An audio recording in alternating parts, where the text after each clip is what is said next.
Hello, guys. Can you hear me? Let's see if I can hear you guys. Can anyone say anything? Let's see. Hi, Chris. Oh, I can hear you. Awesome. Okay. Well, we made it, man. That's awesome. Let me just share my screen here before I forget. All right. So, yeah, first day, man. I'm so glad you guys are here. We are a little bit early, probably like 2 minutes, but we can start talking about stuff. And first off, thank you so much for the support. Obviously, that's awesome. And I'm excited. I'm still a little bit sick from Brazil. Roger is here, and he was there in Yeah. Brazil last week when we were in this conference. And I got really sick in the second day, so like I was like bad sick for almost the second entire day in the conference, and then the third day again. And it's been like a week, and I'm still kind of stuffy. But I'm here, and you guys are lucky because those things are not transmitted, right? Like online, so you guys are safe apparently. No, I got sick. You got sick too? Oh man, Yeah, I got the height flu. that sucks, dude. Yeah, same with me. It kind of evolves, right? Like it goes from a sore throat, and then it becomes like runny nose, and then a little bit of a fever. That's pretty sweet. And then got in bed. Yeah, I still have a little bit of a cough, but I'm gonna try not to. So, guys, today's the first day. I changed the camera a little bit in relation to what I had like in the past editions. Just maybe like it's better. I don't know. It's an experiment. It's like maybe you guys see what I'm doing here. At least like you can see exactly what's going on with my monitors. And today we're gonna take easy. I mean, like you probably already watched some of the videos, right? I'm gonna just very quickly here, just mute all of you guys at the same time, so I don't have any interference here. Okay, and then otherwise there's a lot of echo here. So if you watched any of the previous videos, right, for the months of May, June, and July, it starts very easy, right? Kind of like it takes easy, like that. It's very like mellow in the first week, and then it starts speeding up in the second week. It's kind of like it's just like I give you a little bit of a hope. It's just, no, just kidding. And then it starts like the second week, it starts picking up, and then all of a sudden it gets very overwhelming. There's a lot of information that pops, right? So I'm gonna start very easy today, and then we're gonna build this up like hopefully gradually. And then today we're gonna be talking about like setup, how the class is gonna be ran basically, the softwares I'm using here, obviously the versions, maybe a little bit of hardware as well, just so you guys have an idea, because I do some renders during the classes. I do the sculpting here as well. So the way I set up like the previous classes, if you watch any of those, is basically like the first hour, I yap my mouth because I'm Brazilian, so I talk a lot, right? But it's actually it's just like to keep the flow. So basically, like instead of like breaking my line of thought, I just like keep like going with it and explaining as clear as possible everything. And then the second hour is basically like it's like open mic, everybody ask anything. I would rather like if you guys keep like the focus on the current class, so it kind of like you don't go too far. It's like I know some of you guys already went many lessons. It's like already pretty far down. But let's just respect the other guys who are not there yet. It's like some people are just starting now actually. Um, but I mean, like I try to be very generous with information. So if you guys have questions about anything, it can be related or sometimes slightly unrelated, right?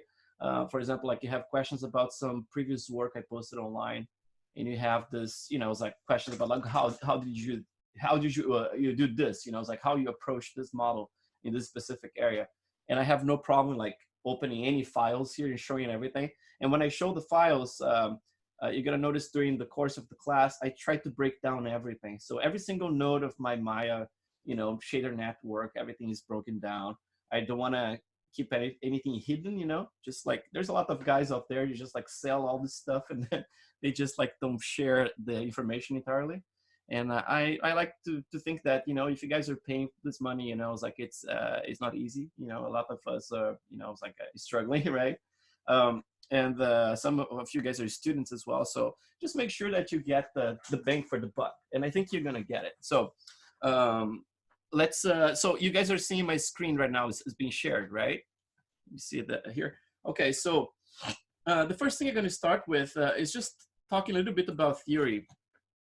I'm gonna bring this up here, and all this stuff is gonna be recorded. As soon as I hang up from the meeting, this stuff is gonna start recording, and takes about like an hour to process and run through the whole it's like a compression thing, and then I have to upload to the platform and everything. So I would say like maybe like between 1 and 2 hours after the class is over, it should be online and available for you guys to watch, right? And this is important. I try to make this a goal. It's like I could easily go to bed and then just deal with this in the morning, for example. But I know that there are people making huge sacrifices right now. Every single month, there's someone who is either like from, it's like UK, right? So like has to wake up at 4:30 in the morning to be present in the classes. And people from Brazil have to go to bed at like 3:30 or something. So I want to make sure that these people, it's like they have the chance to sleep.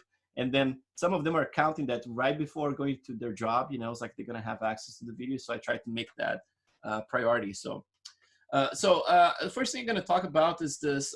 You already have access to the classes, the classroom and everything. And when you look at the welcome letter in there, you're going to find like all those links, right? So those links here, I have some of them open. This one we're going to be referring to a lot. Daniel Boschen, and I don't know how he pronounced his last name, but this guy is a photographer, and he's pretty incredible. And he has this amazing collection of super high resolution images of the face. And because we're going to be concentrating a lot in detail, that's going to be a great resource for us, So if you click in any of those, it goes to Gigapan, right? And then in here, you can start like zooming in those things, those pictures like forever, right? And get everything, like every single detail in there. And I mean, like if you guys, every month we have like professionals. I would say like half of the students are normally professionals already working in some major companies, which is really cool. And it's very humbling too, to get like people who I admire for a long time, just like taking the class, like what do I have to teach that person, but I always learn a lot from you guys. So if you have like other links and stuff you want to share with the class, always welcome, but the thing is that we know as professionals, right, is that it's impossible to copy reality, right? So the intention of this class is not to copy reality. It's to basically like be able to observe reality and interpret it, basically like create your own version of it, right? And I even call like my talk in Brazil is digital impressionism, which is kind of like, it's not kind of pretentious, it's just like, it's a way that I thought it kind of makes sense in my case, that, it's like back in the day when the impressionist painters, right, start doing their work and everything was about light. So they just wanted to capture the light, right? Like it wasn't about like the strokes and reproducing everything perfectly. It was just about the light. And then in the case here, I call impressionist because we are trying to capture either likeness, right? Or life in the character is very important. Like we're going to be going very deep into eyes, shaders and geometry and all this stuff. And it's so important, like to try to capture the impression that there is a person in there, is alive, I would not say like, how can I explain? Like it has to be realistic, but not real, not necessarily. Of course, if you can go and get something to look real, that's even better, right? But if you start looking at everything from close up like this, everything is so complex, right? Every structure in nature is like, it's this major fractal pattern that repeats itself, right? Like everywhere, like including like in the space, right? Galaxies and stuff, reminding you of the shapes of the, it's like your neurons in your brain and things like that. Everything repeats. It's very interesting. It seems like everything is really connected. And then, so how can you recreate this complexity in a computer, right? We can't. But what we can do, we can interpret what we're seeing, right? We're gonna see like how the surface is breaking up. You look at the skin, for example, like from up close like this, it looks like jello, it's like it's super translucent. Look at this, like it's super translucent. If you try to do something like this, you have the idea that's going to look fake, right? But that's what the skin is, you know. It's like it's just a matter of capturing that right amount of subsurface scattering, so it looks real from a distance, because that's what happens, right? In real life, as you go further and further, you start seeing the forms as less and less scattering, right? Other than obviously the ears and the nose in here, but I mean the skin itself goes almost like, you know, flat. But if you zoom in, you see all the detail in there and the subsurface scattering. We're going to be using Arnold, and the thing that I did in the past, I mean, like I would use a lot of, you know, it's like cavity maps to actually simulate and try to get more of the pores, right, detail.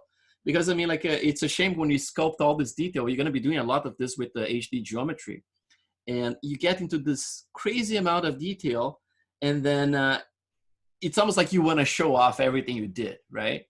And then I used to colorize like a cavity map to have a little bit more redness to it, just to simulate this kind of effect, you know.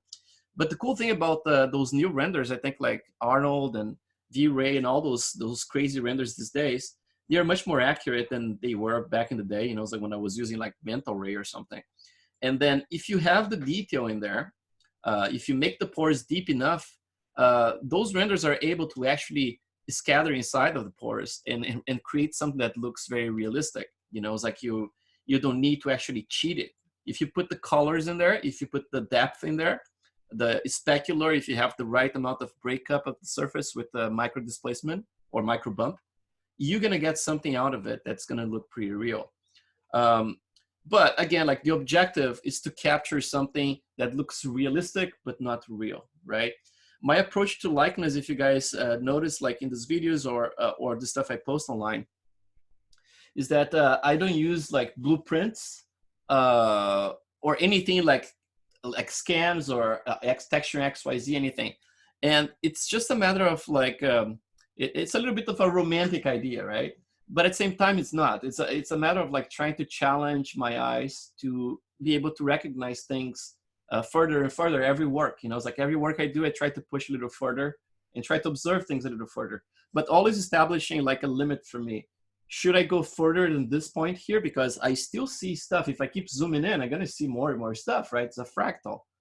No, I have to actually go as far as it's something that's recognizable and can look real, for example, like in a close-up of a face like this, right? I'm not going to go as crazy to make something perfect like this, but something that's recognizable and looks realistic enough in a certain distance. And it's kind of idealized, right? Because most of the references I use, other than obviously those ones here that are very cool, like for generic reference, but the reference I use for the people I sculpt are normally super low resolution from the internet.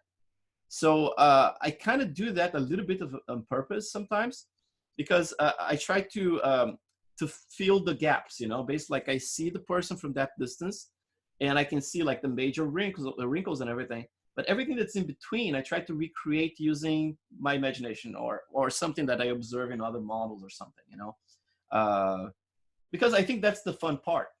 I heard so many times, you know, it's like when you start doing likeness and people just like ask you like, why are you doing this? Why don't you take a picture? It's the most absurd comment, right? Like as artists, we're trying to recreate reality, right? Or recreate something that looks cool.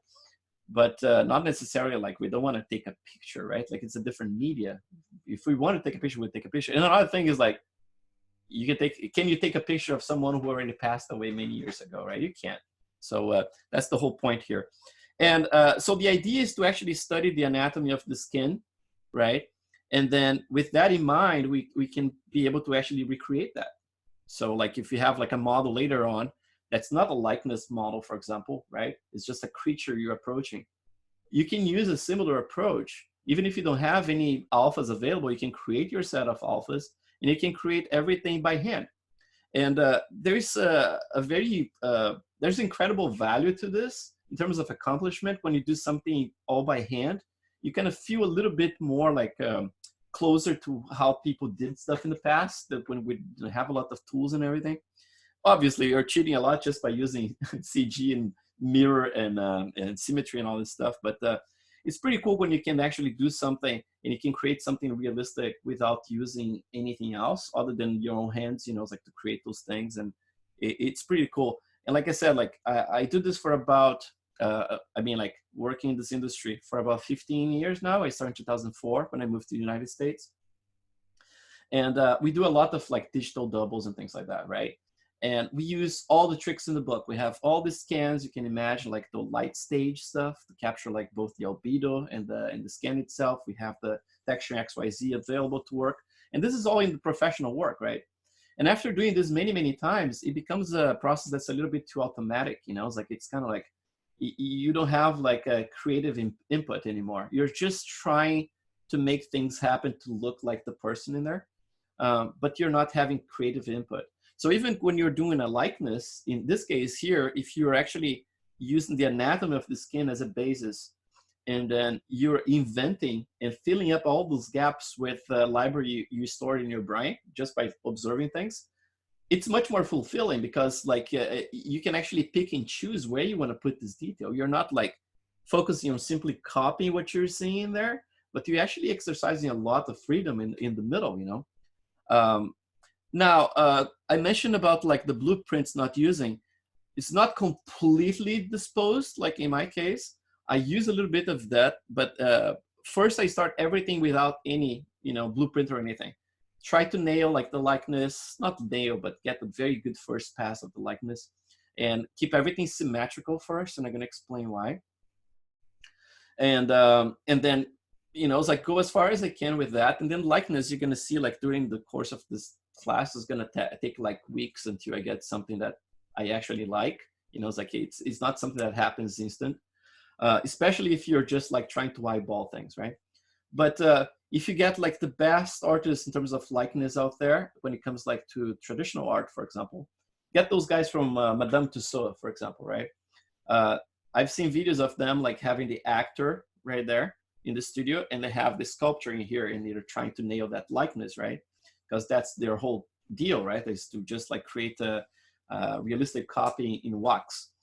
And then you can see like, you know, like as with any other traditional artists out there, they're going to use a caliper, right? Like an instrument to measure distances and things like that.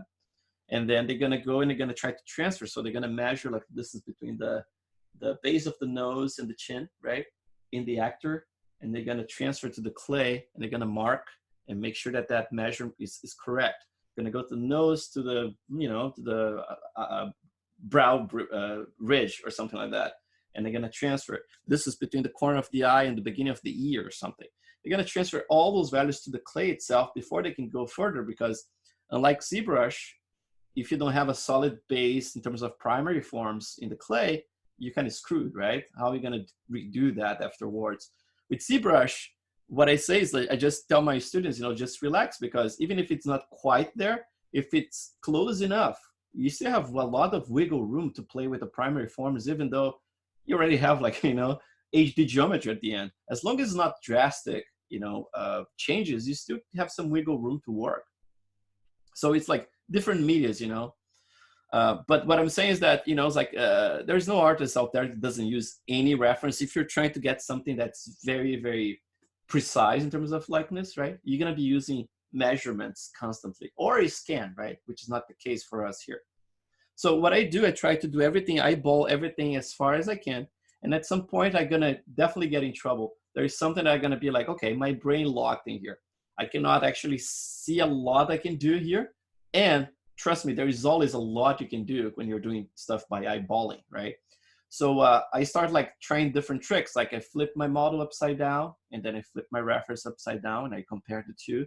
And then you see things a little differently because your brain kind of refreshes, right?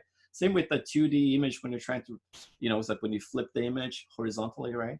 With the model, I try to flip them, you know, upside down and stuff. And you try different things. And then at some point, you still cannot see what else it's missing, because the eyes, for example, position in relation to the eye socket, the triangle that's created like between the eyes and the base of the nose, for example, all those things sometimes are off. You cannot recognize, even if you have a lot of experience with it. Then in that case, you can simply just, that's what I do, you know.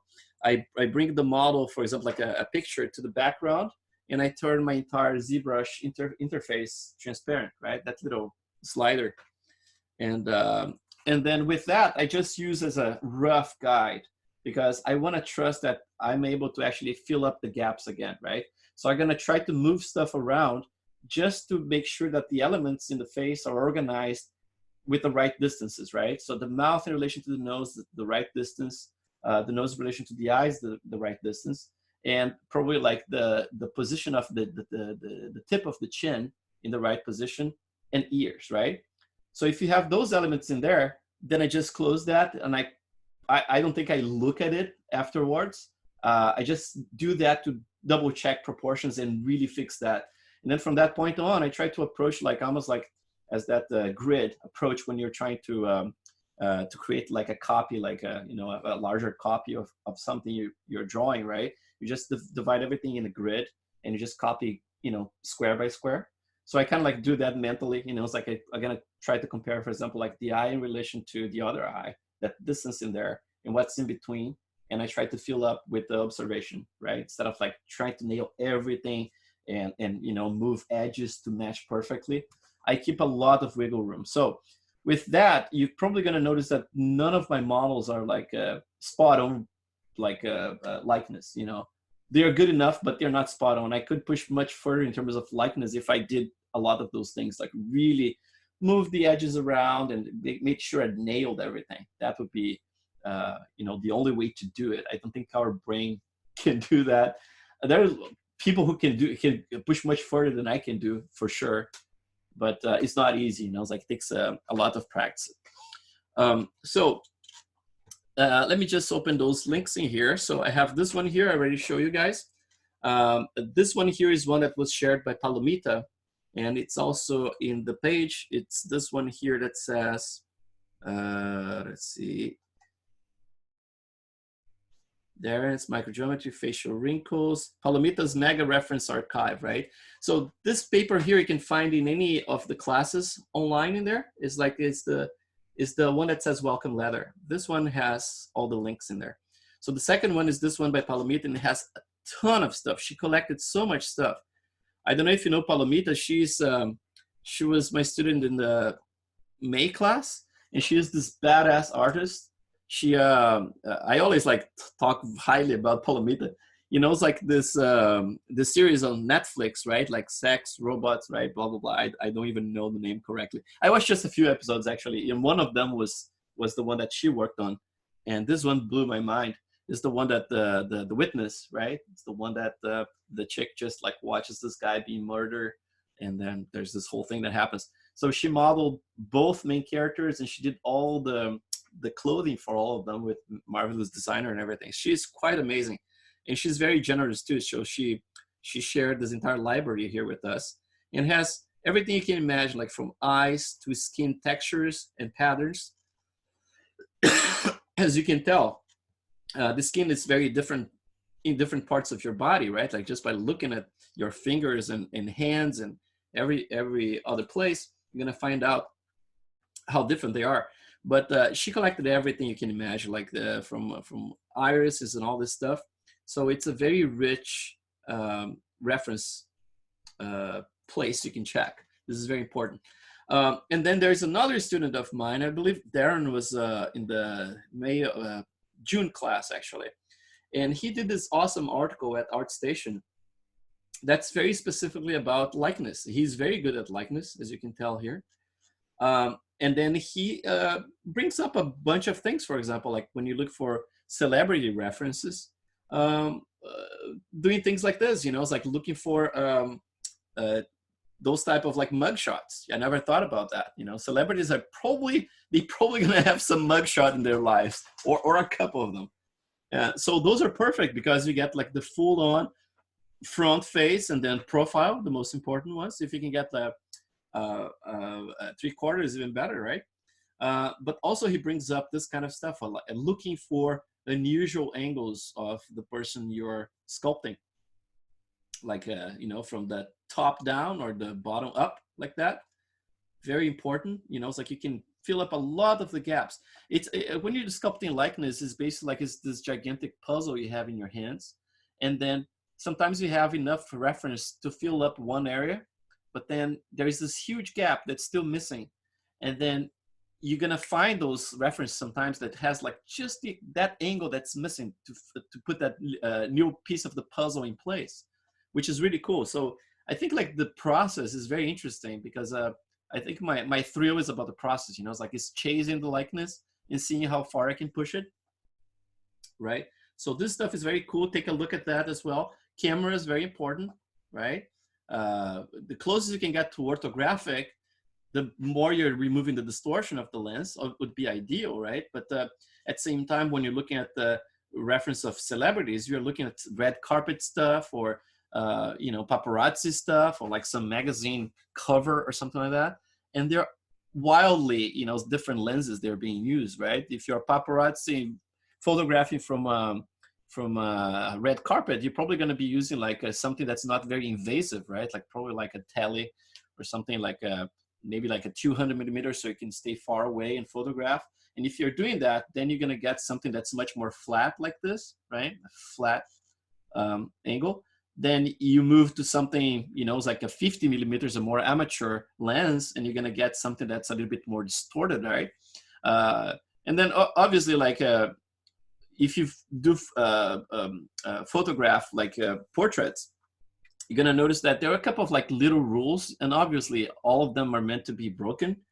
But if you're photographing someone from the waist up, like all the way to the head, like from the waist to the head, you're going to use probably like a 50 millimeters lens. If it's a full body, probably like 35 millimeters, so you can capture the entire thing. If you're like basically like shoulders and head, would be like a 85 millimeters. And then to a full-on head zoom, like a close-up in the head itself, probably like around 100 millimeter would be good, you know. But some of those photographers, they like even flatter than that, so they're gonna use like I don't know 200 millimeters and lock into the face and make it really flat. There are lots of examples you can find online actually of the difference photographing the same subject with different lenses, how much distortion you get. So again, it's part of the chase, you know. It's like trying to understand how those lenses gonna work. For example, like in this case here, when you have a flat lens like this, like a long lens, you're probably gonna get like the both ears very visible, right? But as you get more and more distortion in the lens, something like this, it doesn't look quite like an 85, it looks more like a 50 here, right? There's a lot of distortion. So the ears start hiding a little bit behind the zygomatic bone, right? Kind of like start getting behind, and it changes the likeness, the features quite a bit, right? Like the frame of the face is gonna change completely. So very important link. And the other one I wanna point is this guy here. Follow him on Instagram if you can. Not a lot of people follow him, and people should actually.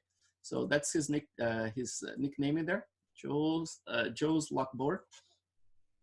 And he collects scans of famous people. So if you're looking for scans, this guy has a ton of them. Like Danny DeVito here, right? He has like, and it's cool because he always posts pictures of the scans themselves, like this, like Michael Jackson, right? He posts the pictures of the scans, and then he asks later on, like, you know, questions. Who is this person? Blah, blah, blah. He kind of like does a little game, right? And then he reveals at the end who the person is. Some of them are absolutely recognizable, like Michael Jackson, you know, is like anymore, right? Like, how can you not tell that's Spock, you know? It's like some are very obvious, but some of them, there is no freaking way you can recognize who the person is. And then it's very interesting, you know, when he reveals who the person is sometimes, especially some beautiful women, because there's a lot of makeup going on. And then you understand the shape of the lips, for example, as being one thing. And then when he reveals the scan and you compare, and the lips are completely different. It's a different form.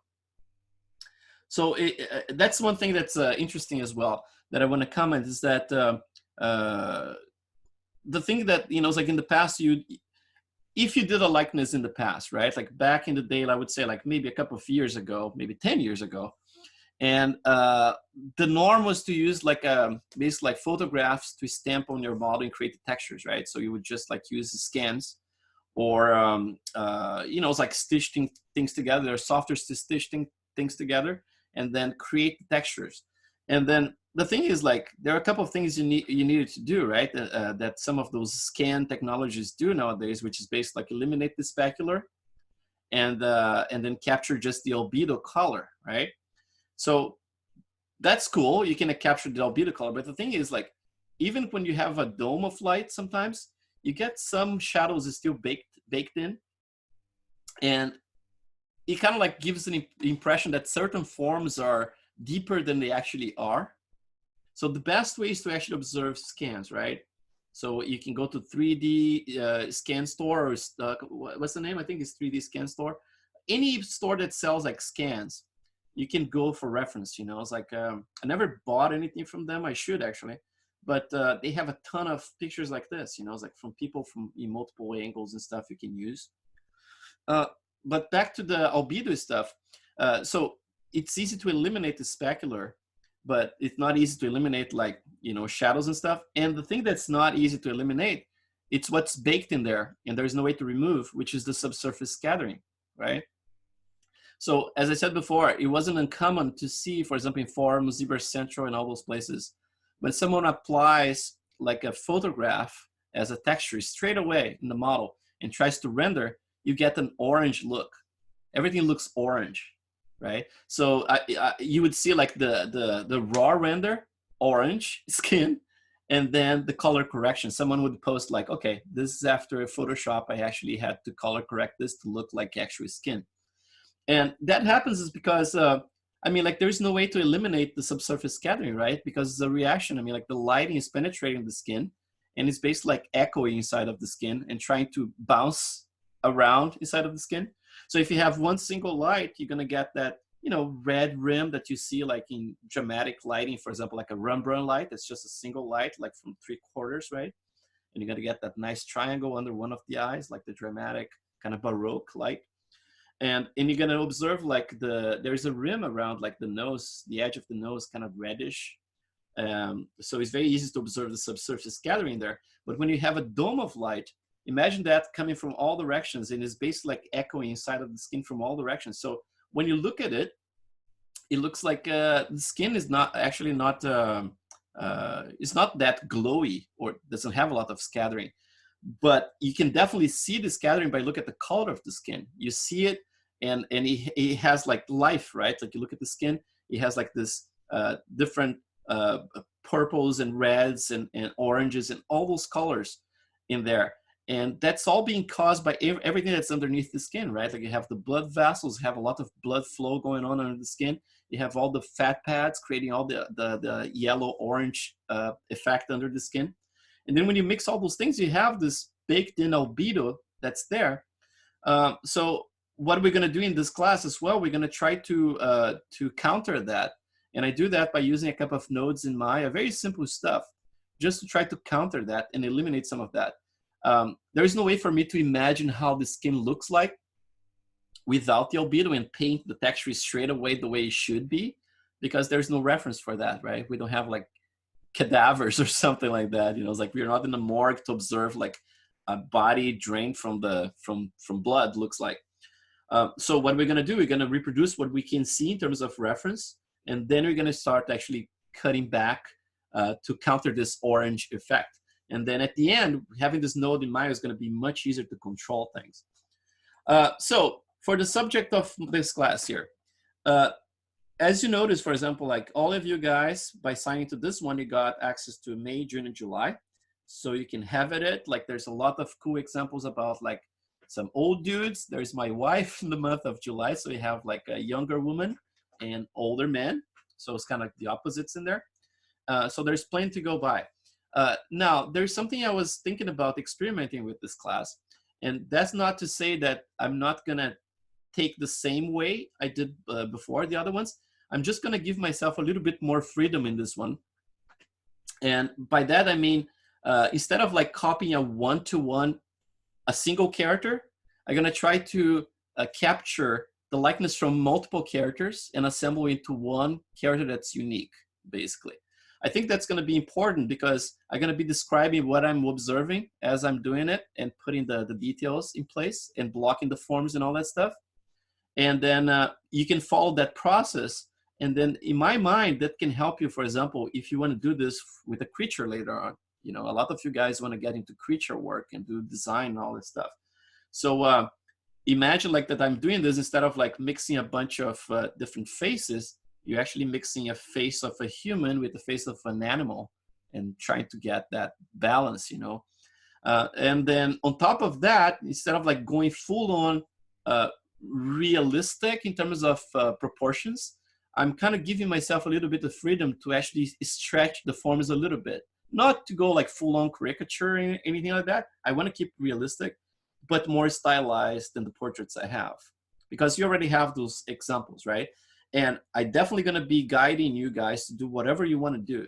So if you want to go more stylized, I'm going to help you with that. If you want to go more for the likeness and really nail it, because it's important for you at this point, I'm going to go full on that. It's just my personal approach here, my own work, for my own assignment for the project. It's going to be giving myself a little freedom, and you feel free to do the same to yourselves. I'm going to be cool with anything you want to do. So my idea is to actually approach the next 3 classes, because I have this 3-in-1 pack that's just like the likeness stuff in the website already. I don't want to create like 3 packs, 2 packs that are basically like the same thing.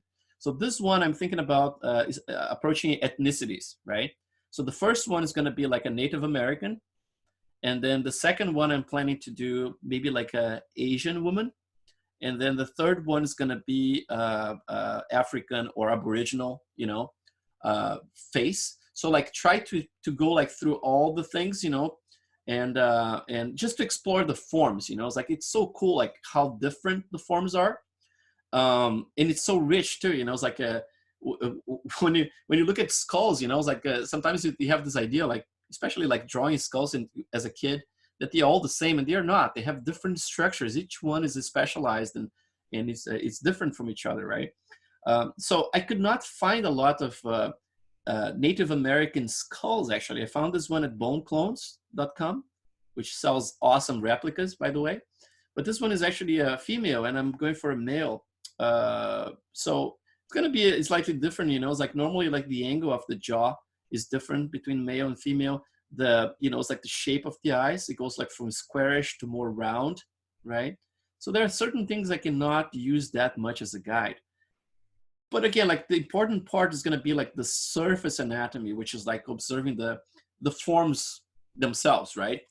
So it's not like I'm going to be too anal about the skull. I'm going to kind of like try to be very relaxed, actually.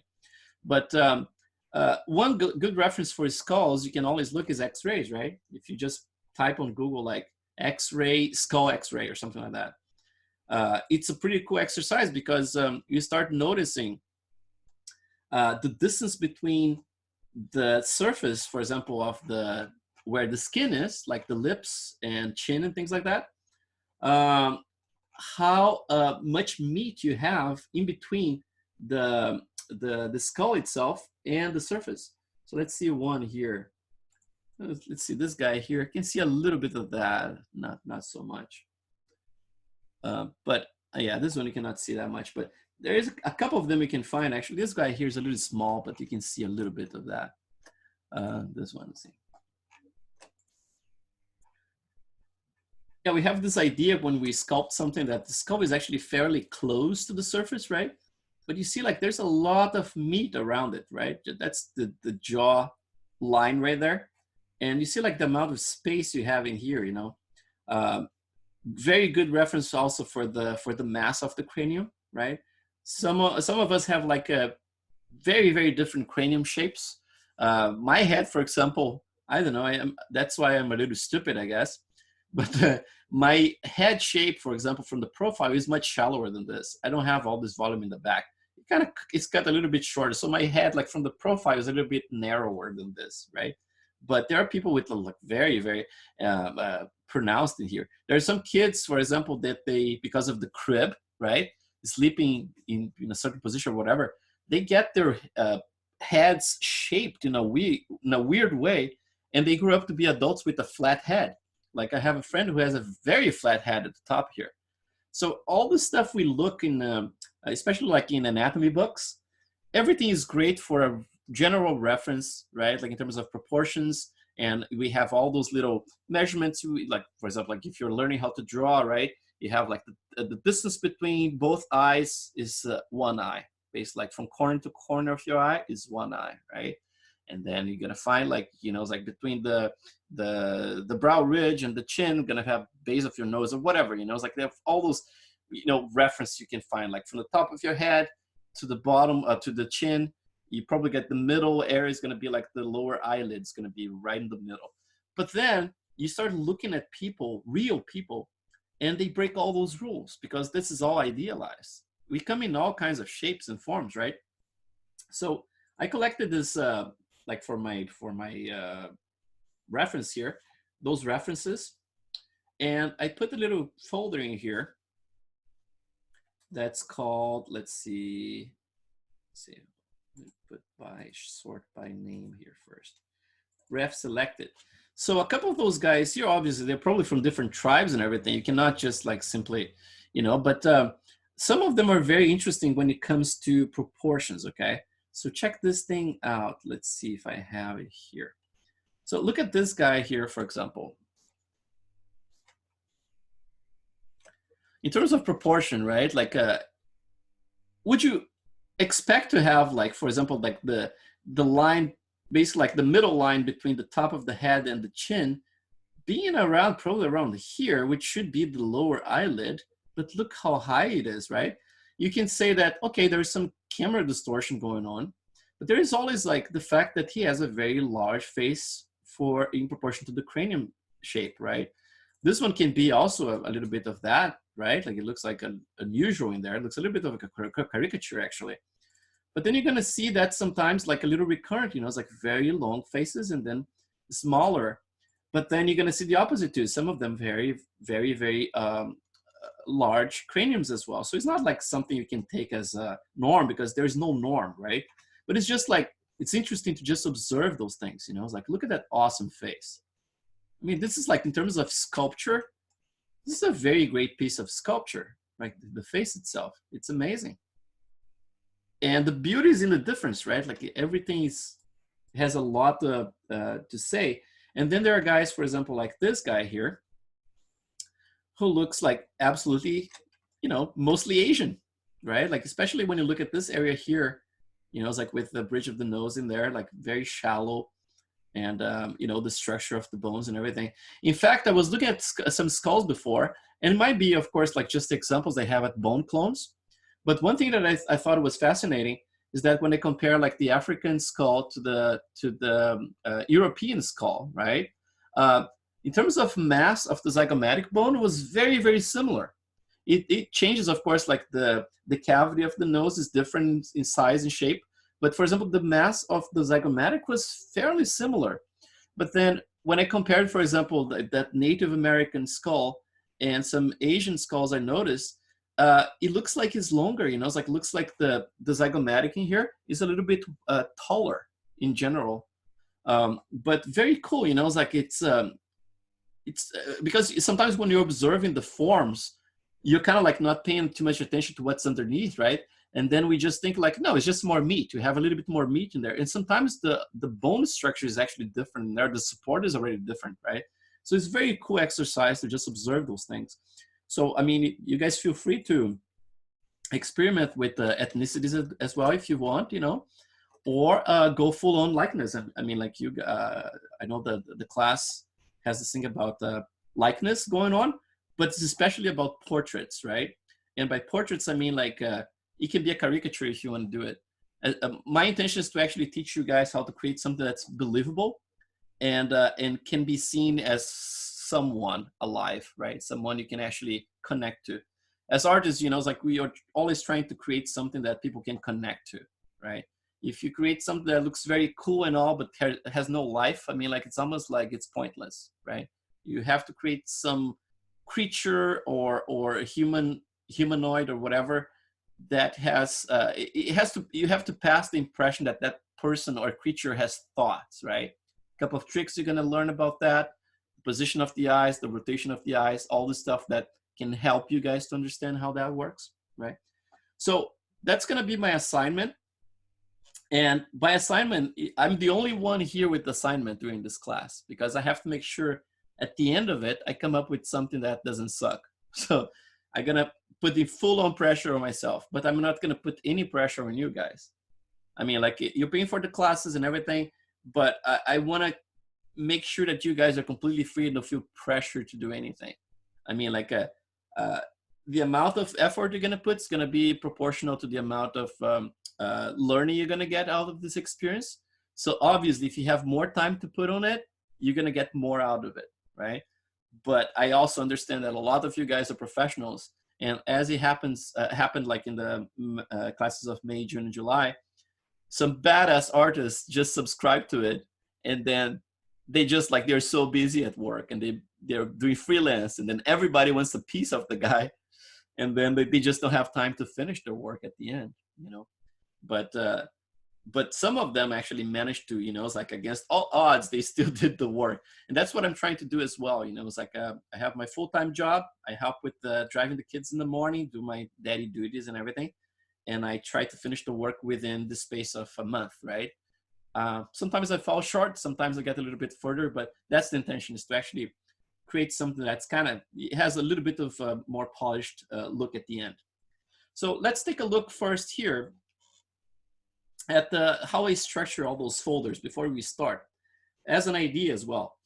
You guys probably have your own way to organize your files. I do this way. So I have a folder I created just called Native American Man, right? And I just put a folder called references in there. So I have my reference selected, and I have a bunch of other references here, just, you know, in case I need more stuff. So in total, I don't have a whole lot of, you know, pictures, probably like 30 something, 36. And then the way I approach this, because we're going to be using Maya, right? Nothing against you guys if you're using some other software, but this class is going to be focused on ZBrush and Maya. So let me open Maya here. I have my ZBrush running in there already. Good. I updated just yesterday to 2019 1.2, which is the latest. So if you guys can do that as well on your end, that would be great.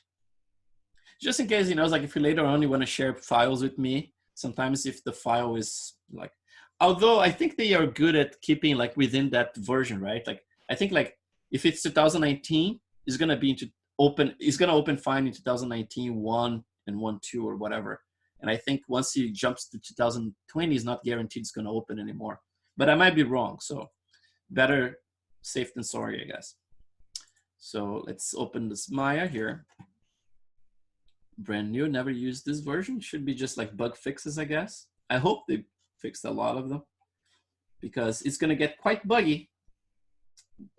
If you use Maya, I use like Maya Assist version 1, the first version, 20 something years ago. And it's incredible to see the amount of bugs you find in Maya all those years later, but it's still there, and we still managed to make things work. But it can be painful, especially when you get to XGen stuff. You can get into some crashes. But in the name of having this full experience with no editing or anything like that, we're going to deal with the bugs when you're going to try to problem solve anything that comes our way, just like we do at work, right? If we have to be problem solvers. So the first thing, if you never open Maya, that's the interface right there. First thing you're going to do, you're going to set up your project. It's very important because Maya sets up everything, all the main folders by project. So I'm going to go to File, and then there is this project window in here. So project window. And then by default, it's pointing to this folder in there. That was the old one with my wife's name. And then you can just click New, and you can give another name in here. In this case here, the name I gave was Native American Man. So in this case here, I can just copy that name, and I can just paste in there. And it doesn't matter, it's gonna go to that same folder, right? And you notice that I only have the references folder in there. So let's see what happens here. So I'm just gonna accept everything that's default in here, right? Nothing else needs to be changed. You just say accept. And then nothing apparently happened, but you go back to that folder, now you have this entire structure there, right? So we have now, the most important one is gonna be the images, right? Where you're probably gonna save all the renders you're doing. You're gonna go straight to images. You're gonna have your scenes file, where you're gonna find your MBs or MA files. I would say like save an MB. If you want to have an MA, like a ASCII file, you can do that just if you know how to edit them to fix if there's a problem later. But MBs are binary, and they are smaller size, and they are very compatible. Sometimes when you try to open stuff like MA, sometimes it gives like all those errors saying that, you know, the node blah, blah, blah cannot be translated. So if you want saved ASCII files, save both, you know, but always save the binaries. And the source images is where Maya by default searches for textures. So if you, for example, if you migrate your scene to some other place, as long as you always point to source images, you can migrate the scene to some, like to a hard drive and transport it. And if it's a relative path, Maya should be able to find all the texture without having to reconstruct all the paths and all this stuff. Although there are new tools in Maya, you can actually do that. There's a path editor in there that's very useful. And there is always like the archive scene option in Maya. You can actually, if you want to transport, you can actually say archive my scene, and it goes after every single related file within that scene, textures and everything, and captures everything and zips everything for you. So that's pretty cool, because sometimes you have a ton of stuff like maps that are not being used anymore, and you want to make sure you get rid of them. You can actually clean up your scene by using an archive and just like open it, you know, put in a different folder, and you're good. So basically, like, those are the folders going to use the most. I'm going to create another folder here that's going to be OBJ, my general preference, right? Where I'm going to be transferring stuff from Maya to ZBrush, and from ZBrush to Maya is going to always go to OBJ. And I'm going to create another folder called ZBrush, obviously. And I'm going to save all my files ZBrush related in here, both the Z tools and the Z projects. Most likely, I'm going to be using Z projects for the most part, right? I like the fact that I don't need to reset materials and things like that. Saves everything for me, and the camera position and all that stuff, right? But eventually I can transfer stuff like using the Z tools. So then here, back in Maya, now that I set all this project in here, the first thing you're gonna notice, if you click this icon here, or you can simply go to your window and then rendering editors, right? There's the render view, there's the render setup. You can find those, everything you see here, you can find in the menus in there. But for now, let's just go to the settings here, to the render settings, which is this little icon here. And then here, you're gonna notice the first thing is that now it's pointing to the correct place, right? Path, Chris, personal projects, Native American images. So that means every single image you're gonna be saving, like from renders, from Arnold or whatever, it's gonna go straight to this place here. So I can just give a name here for now. It's going to be like Native American. I give like dumb names, like for example, like A, and then B, C, like the iterations I do. You can do like with numbers too, it doesn't matter. Let's do 1. And then here, let's set up a couple of things. Like my renders from Arnold, I normally render in EXR. So I'm going to start with that. The color space here, I'm going to keep it the way it is, output transform.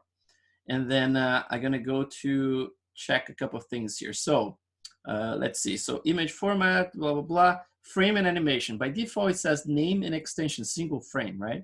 So I'm gonna change this to name, frame number, and then extension. So that's gonna be that one. And I'm gonna keep it 10 for now, like 1 to 10 to render. I do this because when I'm rendering all those angles, I try to set up from the get-go, you know, it's like a front angle, a side view, a 3/4, something a little bit more from the top, more from the bottom. And then I want to have all of those, like my camera positions keyframed. So when I finish my session at the end of the night, I just leave those things rendering to render the entire sequence for me. And then in the morning, I have all those renders, and I can check everything at the same time and then post on Instagram, right? So I do like a little animation in there, basically like save the camera animation. For the resolution, you can play with whatever you want here. If you're just doing tests and everything, I would say like you can use like 800 by 800.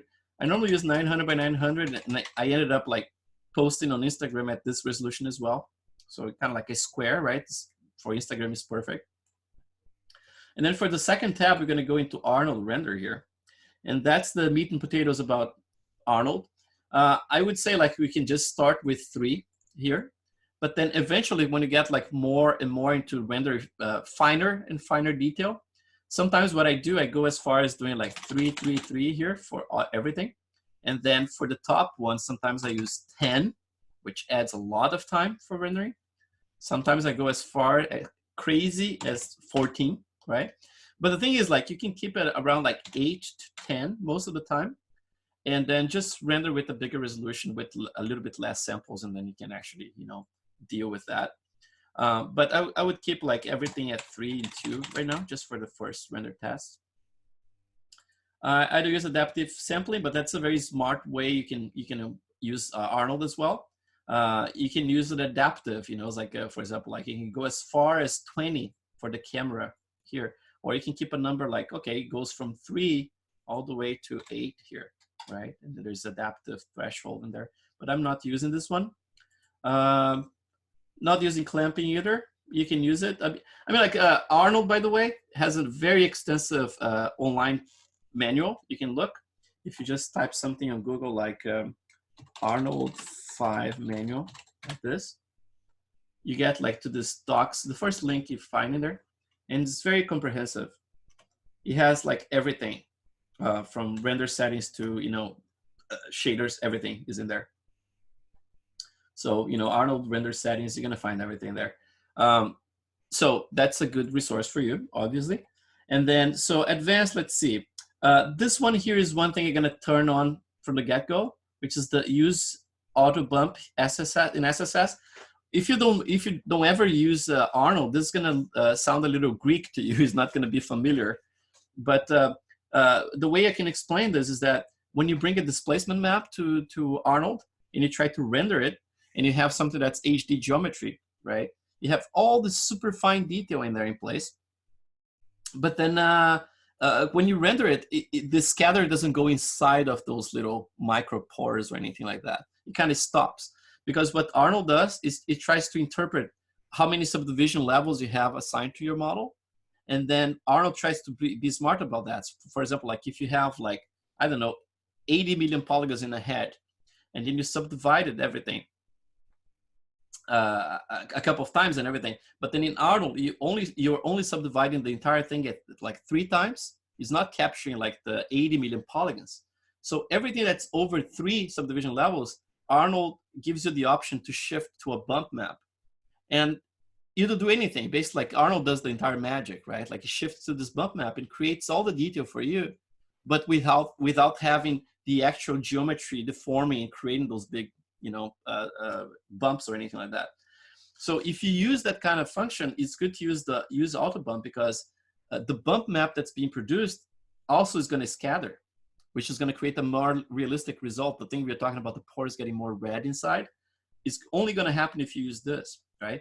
It adds time to render. You see it right there. Warning: enabling this checkbox triples shader evaluation in SSS. So definitely is going to get more. You know, get it slower to render, but it's worth it. For now, keep it off. We're gonna just do simple tests in the next days anyway. Ray depth, obviously, you know, it's like you have to make sure that you have enough walls to go through when the light hits some transparent objects, for example, right? So for example, you have like an eyeball, you have the sclera out. So you have like the surface that faces the camera. You have the inner part of that surface, and then you might have another transparent object inside of it. You're gonna see like the geometry of the eye. I have a couple of objects in there. So you're gonna have another wall to hit, and then the back of it, another wall. You have to have enough for the light to penetrate all those walls, right? So sometimes I crank those numbers here to something around like 6 to 8. You know, just make sure I have enough. It doesn't change much in terms of render. And then let's see, textures. Oh, this one is optional to you guys. My computer here is a refurbished computer, which cost me like $1,000, which is a great deal. I bought from eBay. It's a Z620 HP workstation, and I paid $1,000 for a machine that's basically like a dual 8-core, so it's a 16-core machine, 32 threads. It's a Xeon machine running at 2.9, I believe. And it has 96 gigs of RAM. So it's pretty beefy. and it's not an expensive machine. So if you're looking, especially if you're United States, you know, it's like buy a machine, you can get those machines nowadays for about 700 bucks. It's like a really good deal. And then, so because I have all this RAM available and I want to do the tests like in the iterations very fast, I don't want Maya to reprocess every single image every time. I just turn off this auto convert textures to ETX. This is a similar thing that Mental Ray used to do, which is basically like tidying a texture. So you have a texture that's, let's say, like 8K, and that texture actually already use a ton of RAM, right? Like you run one, okay, you run one of the textures, you import to your scene, and then you already consume a good chunk of your memory. And then if you have like, let's say like 5 UDIMs, you're gonna run basically like have to load 5 of those at a time. And then when you add like the other passes, like you have the albedo, specular, all this stuff, all of a sudden you have a ton of textures in there. And if you don't have enough memory, then your computer is gonna start to slow down, right? So a way to prevent that is if you convert to TX, that means that the Arnold is gonna be tiling those textures and loading in small chunks of memory. So your machine is not gonna suffer with that. The problem with that is that if you want speed, every time you bring a new texture to Arnold and Maya, you have to recreate that whole set again, right? So it has to basically like process all those images and tile everything. And because we're going like every night, you're gonna have like between 1 and 2 iterations of everything, it's much faster for me to just keep it off and just use like TIFFs straight away or EXRs straight away. So, and then another thing I forgot to mention here, for the filter, I keep Gaussian. I mean, like even in the manual, they say like you can experiment with the other algorithms in here. But the thing is like sometimes just playing with the width in here, you already get more sharpness. If it looks a little too blurry, you can put, for example, like 1.5, 1.4, and you get sharper result instead of 2, right? Subdivision levels, I don't mess with this. It says like a maximum of 255. I mean, like more than enough, right? So we don't do it. And then finally here under system, I normally change the bucket size to the minimum in here. This is basically like each little tile that's being rendered when you're rendering, right? It's like a tiny little square. If you have it 64, that means it's gonna take a longer time because it has to render the entire thing before moving to the next one. If you have very tiny like that, it renders faster the little tile, it goes to the next one, and all of a sudden you can see results faster, right? Or at least like in a broader area faster. And then one thing that one of my students told me was to use this thing here. Let's see. Where is it? Interactive. Oh, auto detect threads. Because this one, based like the name says it, right? As many processors I have, like Maya's gonna try to, or Arnold's gonna try to distribute everything among them. But this student, he said that if you put -1 in here, what happens is that it seems like there is a space that's saved for your system that's not touched, and it seems like things get a little faster. But I cannot prove that. But from that point I started using -1. Didn't notice anything different, but that's basically what I'm doing here. We reached like 1 hour here. You guys just like go to town, ask me any questions. I'm gonna keep going here, but I can go back and explain anything you didn't get, or it's like, or feel free to introduce yourself and don't be shy. I think at this point you're all muted, but you can unmute yourselves. So let's go back to ZBrush here. Oh, the thing I thought about doing in this class is that you notice that I use like a base mesh that's available for you to download, by the way. I have to give a shout to Roger, because he helped me to bug track this model. If you notice here, if you go to any of those classes, actually, you have the support files here, right? And then you can download this one. It has a head base mesh that's in OBJ format, and in ZTL as well. It has a material, and there's a Maya Studio Lighting setup. Very simple stuff. But the thing is, like when I built this base mesh, I told my students from the previous classes that it was made basically like with ZRemesher. And ZRemesher you cannot totally trust, right? ZBrush tries its best to create something. So it was something fast to just like speed things up, but that was never cleaned, right?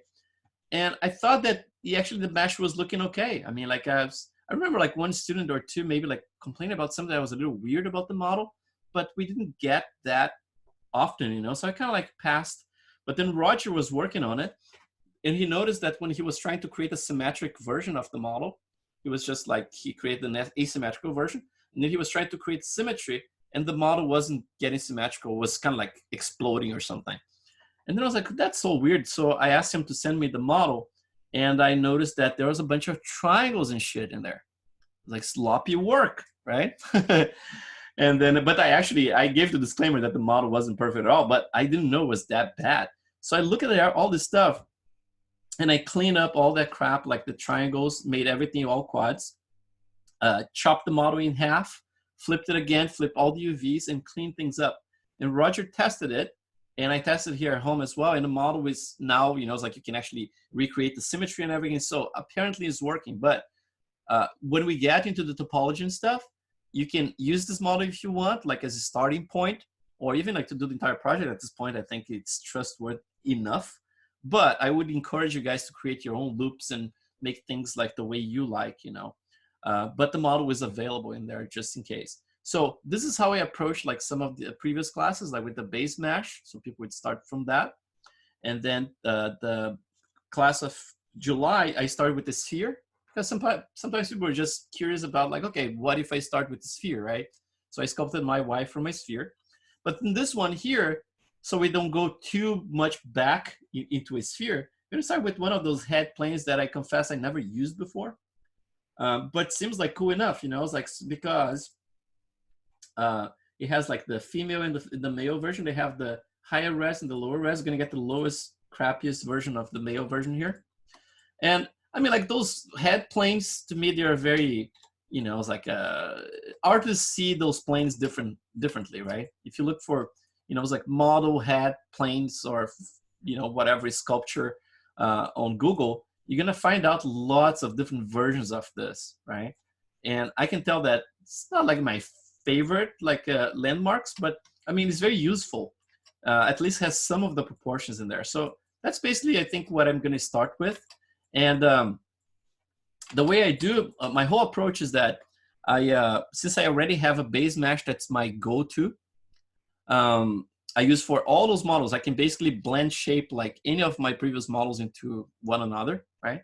I do that because it saves me time. For example, if I need like secondary maps that I don't need to paint entirely from scratch, for example, like a specular map, I can reuse from some other model and just retouch it to conform to that model. So that's why I do that.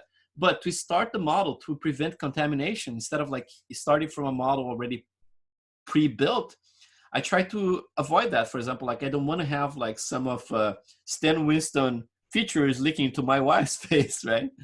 So I try to start with something that's very basic normally. And then once I have the likeness kind of okay and completely symmetrical, even though the face can, like the real face is very symmetrical sometimes, I keep everything very symmetrical until we apply the first pass of pores to have everything. So we just do one time, you know, it's like just to save time.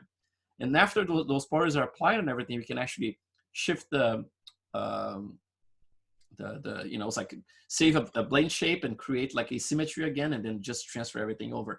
And then we're gonna do a transfer as well, because I'm gonna be sculpting this guy first and then transferring to my go-to topology later. And I do that by hand normally, but I think there is a window for us to actually get the free copy of ZWrap. Did you guys hear about that? Like it's this Russian program that's basically like magic. You just like, you just set up basically like he opens an interface with your model you just sculpted, and then with your new topology, basically like side by side split in half, and then you just pick like correspondent points like in corners of the nose, corner of the eyes and stuff, and he basically like wraps one to another one. It's amazing because you see the demos and the videos look so fast. It looks like magic. It's just like plop plop plop, but it's not like that. It's very slow. But if you have a very, very low resolution mesh, that's going to be, you know, much faster for you to calculate. And one thing that a student told me is that you can actually get a copy if you're a student. I don't think they ask you like for a, you know, like a certification of any school. So I think you guys can just like send them emails and just point maybe to my website, you know, like to Fly on the Wall studio and say like, I'm studying for this and my teacher mentioned this, blah, blah, blah. And I think you guys can get that for free, you know, or at least like for a very cheap price. I don't know. I don't make money with it. I'm going to try that as well and say the same thing. I'm a teacher for this class. And because in the other classes I did anyway, if you observe the videos, I mean, like I just did everything manually. So it's like just like reprojecting all those chunks, and that can consume some time, right? Someone had the microphone in there. Like, you want to say anything? It's up to you guys. Oh yeah, I did. I did try that wrap. I didn't try the ZBrush version because they do have a standalone. Yeah. And it's actually like witchcraft. It works absolutely like what they show in the video. It's amazing, isn't it? Yeah, you match. You can even do it with a plane too. You do it. You project something on a plane. Yeah. Like a texture, and then you click on the same landmarks in your unwrapped. That's amazing, dude. And then it wraps straight up into your model, and you can just transfer the textures from your model and the plane, and then you get all that detail. That's pretty awesome, man. I didn't recognize you with the longer hair, dude. Yeah. I was like, oh, who's this guy? That's awesome. Yeah. Yeah. So we're like, so far, 3 Brazilians here. We represent. We represent, man. All right. That's awesome. So since we are here, I think we can start a little sculpting session, and then and we see how far I can take it, like in the next, what, like 45 minutes. I normally have this stuff up in my second monitor in here. I can try to keep it on the side here. Some people use that little app, right? Like it just keeps all the references on the side, which is cool. You guys free to use it. I'm still like old school. Sometimes I don't get used to stuff very fast, but I promise I'm gonna get better at that little software and use it. And but I was thinking about, like, you know, like which one I should use here. I thought this face was especially fascinating. And because this is going to be an exercise of creating a hybrid, right? It's going to be like my little Frankenstein based on many different references. I thought this would be a good starting point. And again, like I'm observing like those faces always like as a sculptural piece, right? And what fascinates me a lot about this face here, first, like, I don't know if he's sick or something. He looks a little emaciated, right? He's probably like an old guy. I would say like at least 30 years old. No, just kidding. He looks like a very old guy. But what fascinates me about this is like, it's the planes. They're so well defined, you know? It's like you look at the top of the nose in here in relation to this plane on the side, in relation to this plane right here in the zygomatic, and the front of the zygomatic as well, another plane. Everything is so visible and chiseled and stylized, you know? It's like, it's amazing. It's like, it's all those angles, you know? Sometimes, like I said, like, you look at someone in real life and looks like a little bit stylized, and it's not, you know, it's like you just have those very interesting features. So I think I'm going to start with this guy, but then you're going to see things migrating a lot. You're going to see probably like, I'm going to be at some point like, okay, I fell in love with this other nose, you know, and the zygomatic, oh, you know what? I think I should bring it down a little bit. So I'm going to be playing with this, but I'm going to try to describe everything, right? So kind of like try to keep you guys informed about what I'm seeing. And as artists, we have very different sets of eyes, right? We're going to be seeing different things, and we're going to be focusing on different things for sure. If I gave you an assignment, everyone in the class would model this guy here. 100% we would have like, we are like 28 people in this class, 29 with me. We would have 29 results for sure, right? So the tricky part about this guy here is that he's kind of like facing down a little bit, which can be helpful too, right? So let's take a look at ZBrush first, see before we start anything. And I have my lens set to 50 right here. I'm going to switch it to 85, just make it a little bit flatter, because it seems like the lens here is a little bit flatter than 50. And then obviously I have my perspective on, right? And I'm going to tell you guys, don't trust ZBrush lens, even the new one that they just implemented. Try, you know, it's like to trust like Maya or any other software actually with the real 3D camera proven in production, you know. This is a great first step from ZBrush, you know, it's like actually incorporate that. It's just not very precise. It still has some problems when you have part of the model hidden and stuff like that. Sometimes I notice changes, you know, if the scale of the model is weird, it's not going to produce the same distortion. It's not very trustworthy, you know. So for my brushes, I'm going to speak about my miracle brushes here, right? My miracle brushes are the Move brush, right? The clay buildup. Those are the brushes I use the most. I mean, like people say, like, share your brushes. I'm like, damn, dude. A lot of the brushes are going to be talking about here. All the brushes are going to be showing you guys. I'm going to be teaching you guys how to make them and giving you every single setting for them. But for blocking things like that, I'm just going to use the simplest possible stuff. Old school. Clay buildup. The first thing I'm going to do, I'm going to set it up to maybe like 2 or 3 for intensity. So very low intensity. And then this is going to be like the one we're going to kind of block the forms. But then obviously the Move brush is going to be very useful to actually really go to town with the forms a little bit, right? So let's start with this, and let's try not to add too many polygons at the beginning. Just going to start like maybe like by bringing the nose in slightly here and establishing that line first. The nose is going to be longer, so we're going to bring this down. And it's just like, it's going to be kind of like a rough representation at first, right? Just to have an idea, general idea here for this area. Maybe I can just smooth out just to get a little bit more of that roundness that I like. I don't need those double planes, just to have something a little bit simpler like that. And then you guys feel free. I mean, like you can either observe or you can watch later. I'm probably going to post like a time lapse of this anyway. I normally do like after the first class. Oh, this is what we did yesterday. What's going to happen probably is that I'm going to start this now, and then the class should be over in 11:30 here. So I'm probably going to spend another hour afterwards doing more of this, but none of the stuff I tried to do afterwards, after the class, including like every single one of them, is going to be new. You know, it's like I'm going to be using exactly the same tool. It's going to be just like repetition of what I'm talking about. So I try to keep everything very clear and not hide anything from you guys. So don't need to worry about that. So we're just going to bring this neck a little bit in. And at this point, you see, like, it's very hard to see what's going on in there in terms of the structure of the face from other angles, right? What I can try is to actually, you know, using a little bit of experience, try to, you know, imagine those forms in 3D, basically, but without, I'm going to exaggerate here so I can actually pop the zygomatic bone out. I'm going to start from the side right here. Just get more of that volume. Very useful, right? Like if you have a skull in hand. I have those little guys here from Anatomy Tools, right? That, you know, they gave me a long time ago when I was helping Andrew to teach one of his classes. They gave me those. And it's a female and a male. You can see like the difference between them if you look closely. And they are useful, you know, it's like to find like landmarks and things like that. I think the best thing is to observe the skull from the top.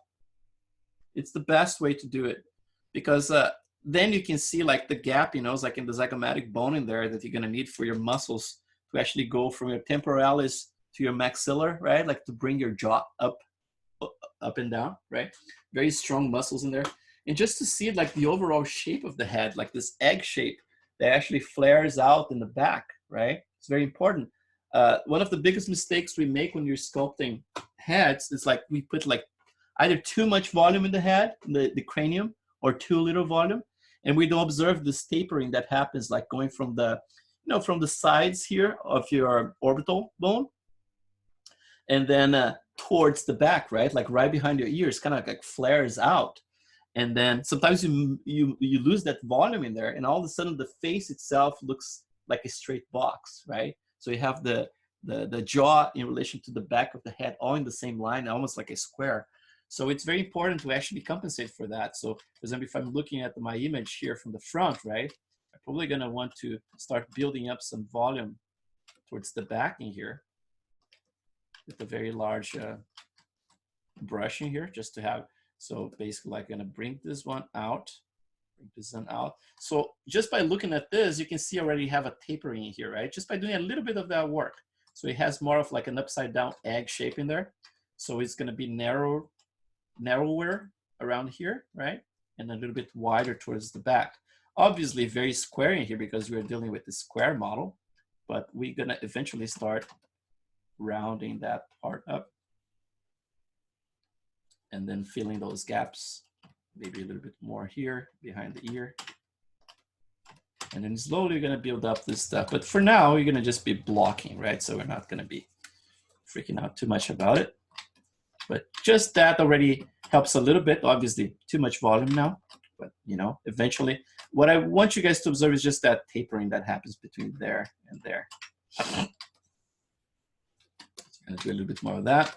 So now the face looks a little longer. We already added a little bit of volume here for the zygomatic.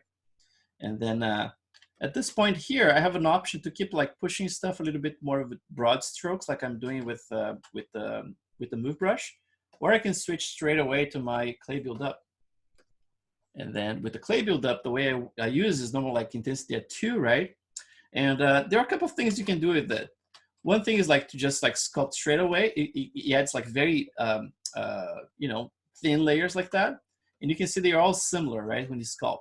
But then you can also switch this alpha here to a diagonal alpha like this one, and it produces a slightly different result.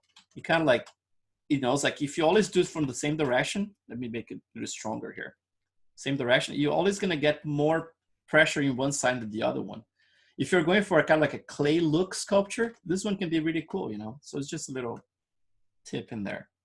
So let's do this. And the way that I approach using this brush, I try to start with like very broad strokes. Let's keep it 3. So I go, for example, like if I have the zygomatic line in there that I'm observing, I try to build like as an entire thing like this, right? And then later I can just come in the opposite direction like this and just fill it up. Just like build like very, and I'm using also the pressure sensitivity of my tablet, right? That's one thing that people don't talk a lot when you're teaching stuff. It's the importance of the gesture, you know? It's important when you're sculpting with clay, you see like a good clay sculpture, sculpting with thumbs, you know? And all the gestures in there, it marks the surface, it gives like, it's dynamic, you know? It makes like the movement happen, like there's rhythm and everything. When you're seeing someone drawing with a pencil or with a pen, and you can modulate the thickness of the, you know, the trace and everything, the lines with the pressure you add to the pen, right? But when we're talking about digital, people don't talk too much about this, and I think it's a very important thing. When I start like painting textures, for example, my gesture is going to be very important, because if I do the movements very fast, I'm going to get the result. If I do it very slow, I get another result, right? So and so there's the pressure, based like I'm using pressure here. When I'm sculpting, I'm using like I'm using 3 in here, but my pressure, I'm actually modulating with my hand right now. So you can see I barely touching the surface here. And then from time to time, I want to mark something stronger, I can just go like that, and then it's marked, right? So I'm gonna be using a little bit of both. So in this case here, I'm just gonna be marking the zygomatic, which is basically like right there, kind of observing it, right? Creating this little shelf in there.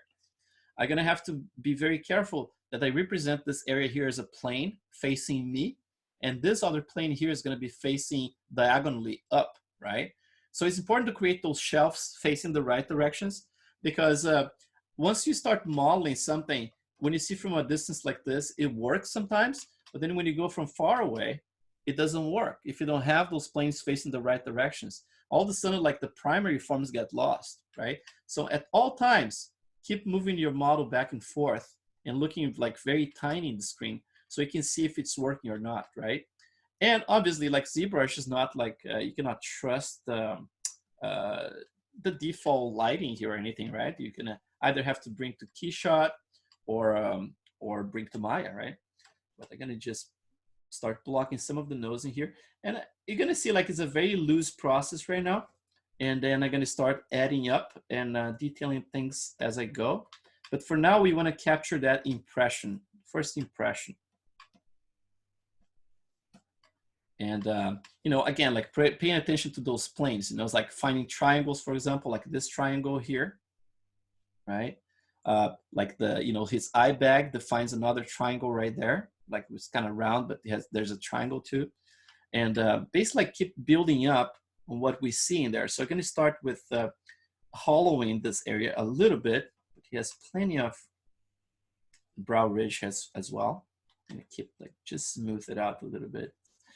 And I'm not going to go up in resolution at all. Let's see how many polygons we have in this guy. So 62,000 is like more than enough.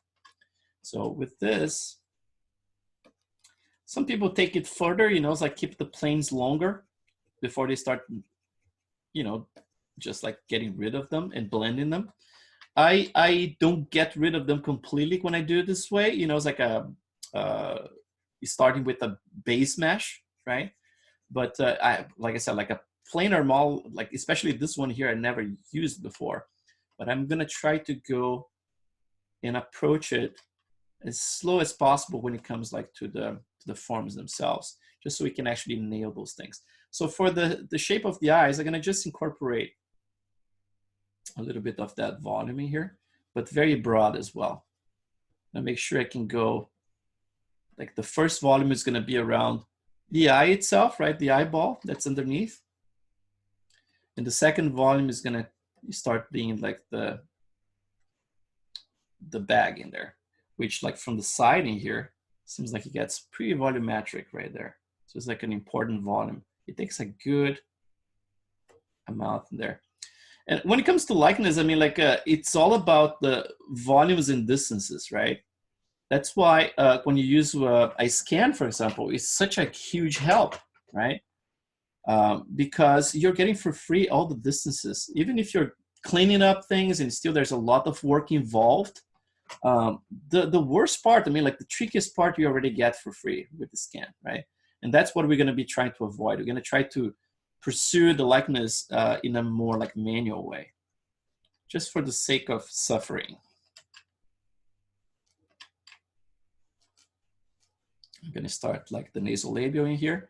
And again, like it's going to be stylized for now. The thing that's interesting is that a lot of people, they capture the main structures, like it's almost like an iconographic version of the face, right? They capture straight away. You're going to notice all this stuff.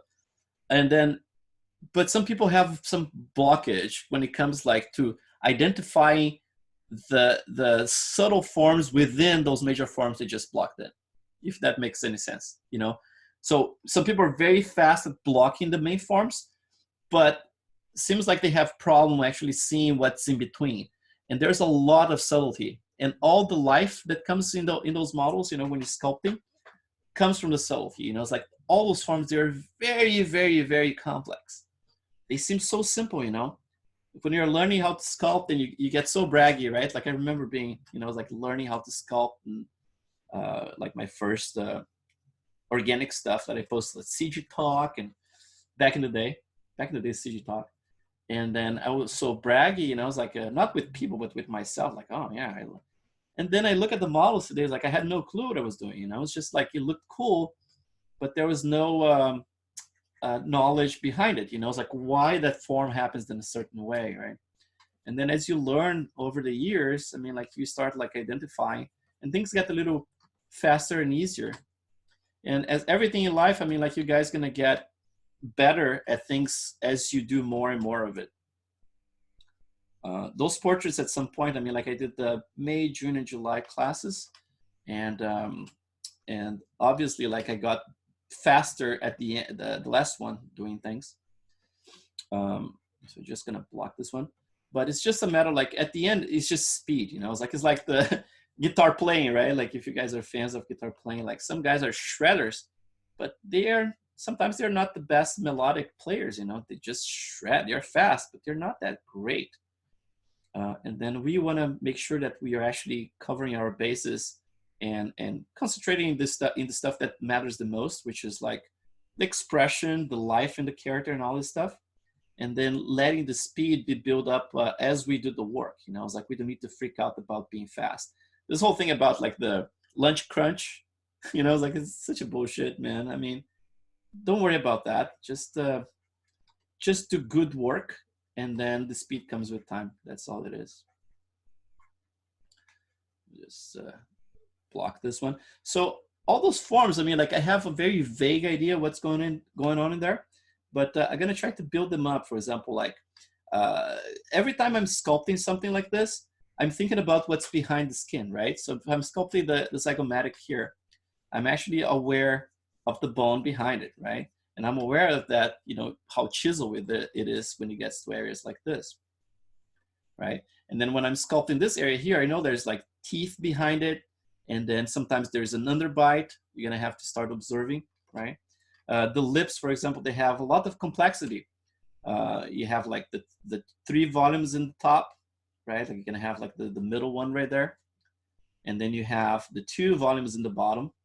And those two volumes on the bottom there, is not like they go all the way and fill up the entire thing, the entire lips. Those volumes, they end kind of around here. And then there's almost like a little web that goes and makes the contour of the lips.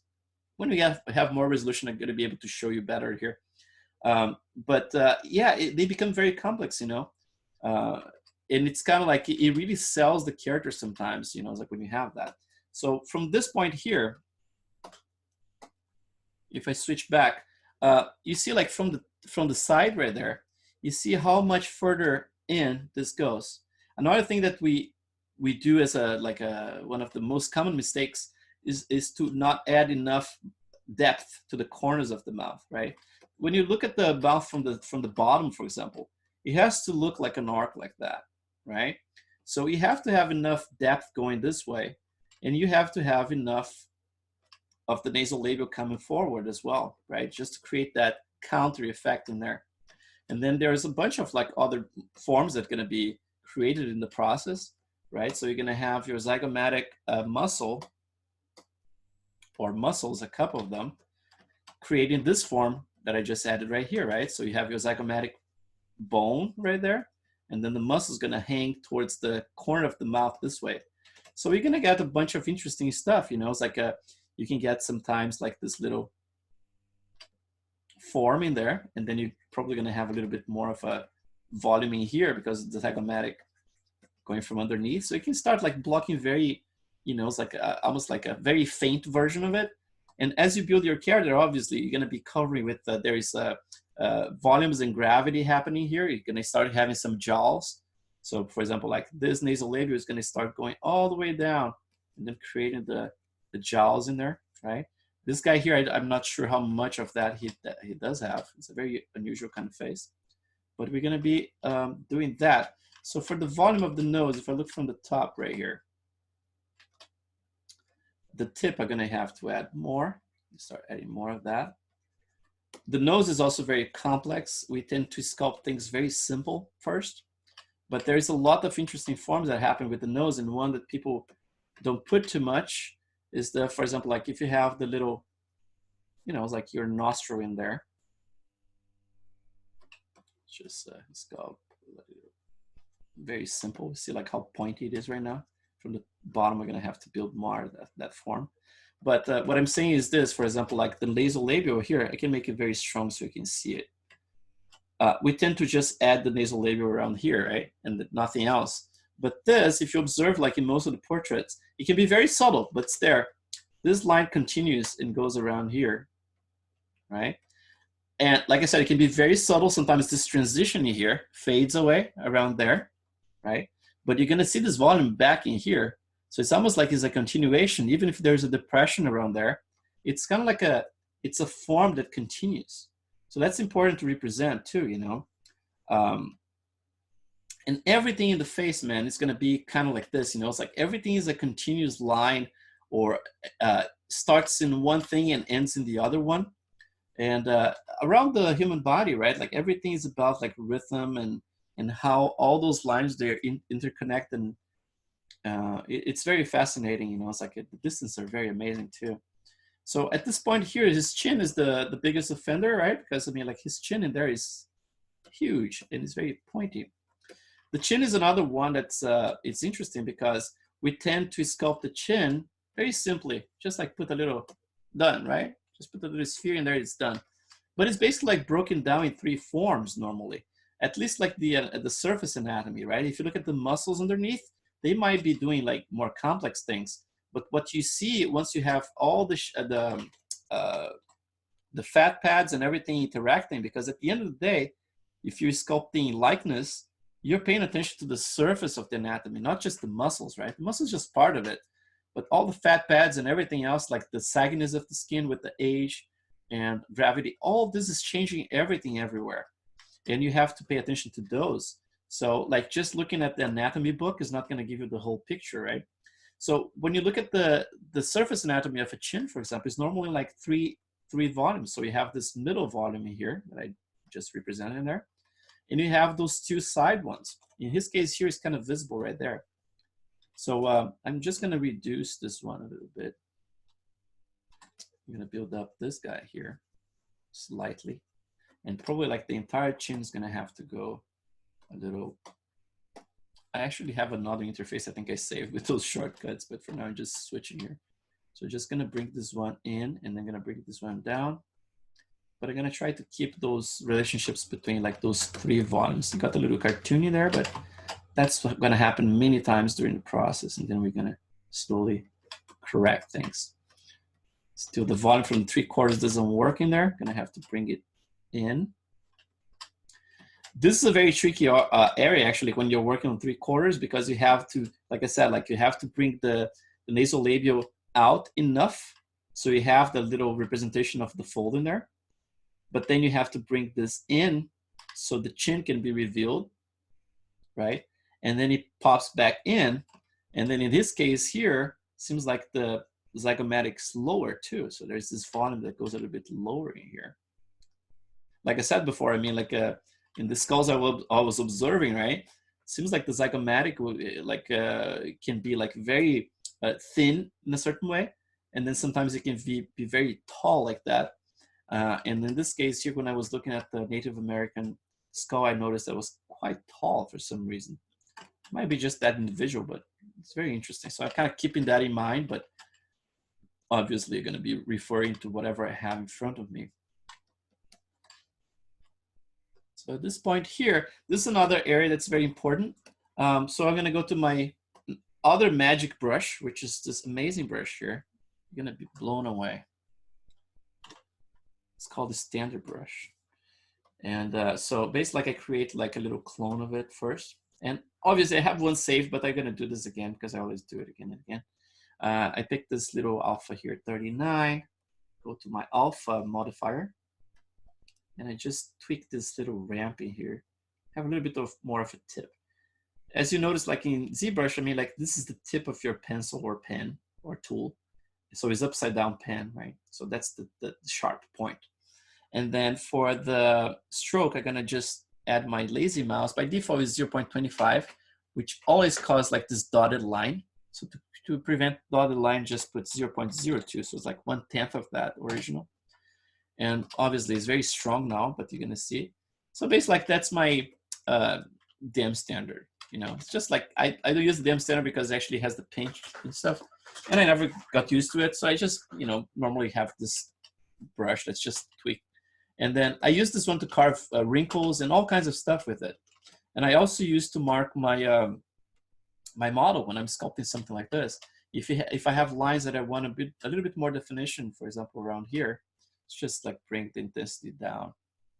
So I'm gonna just mark this eye bag a little bit more towards that. Again, like I'm not using absolute precision here, right? We're just like winging it. And then we can move those forms around as we get a little, you know, further.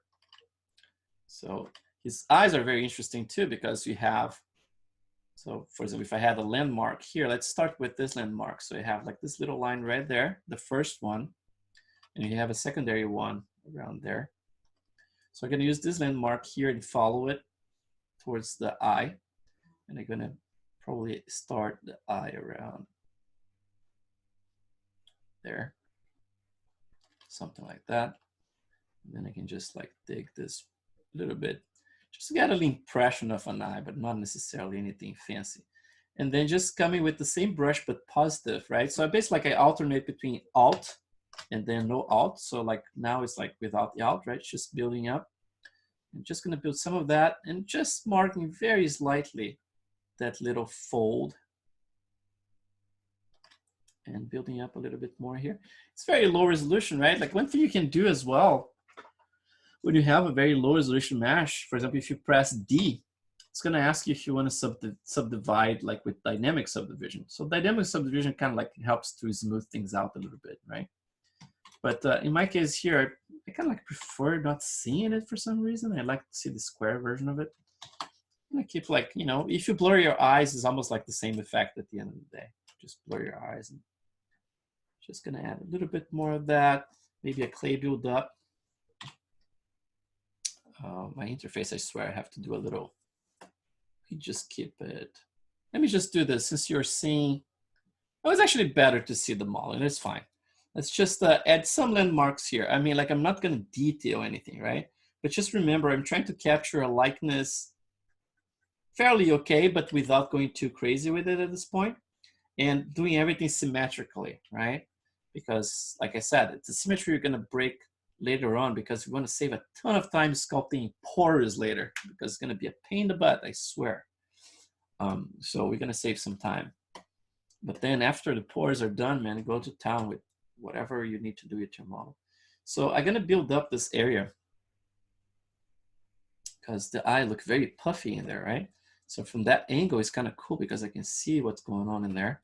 And it's almost like it's actually breaking the silhouette a little bit, right? So I'm gonna maybe bring this area down so I can actually see this one popping out.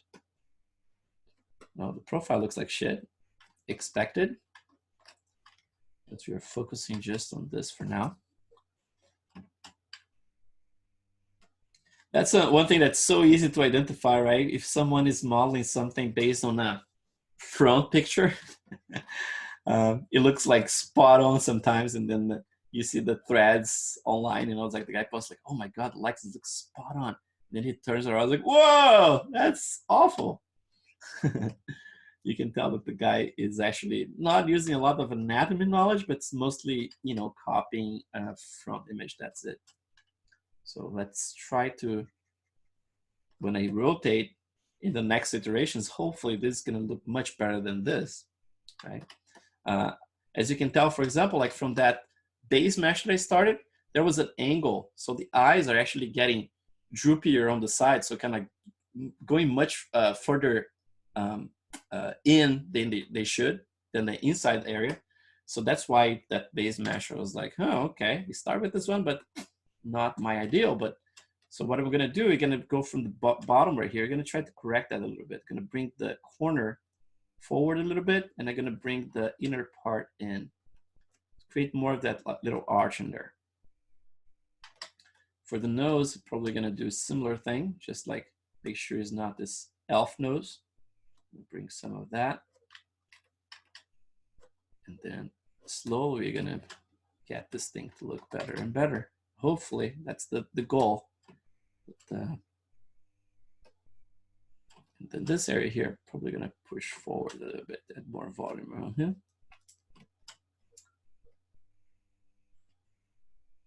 Back.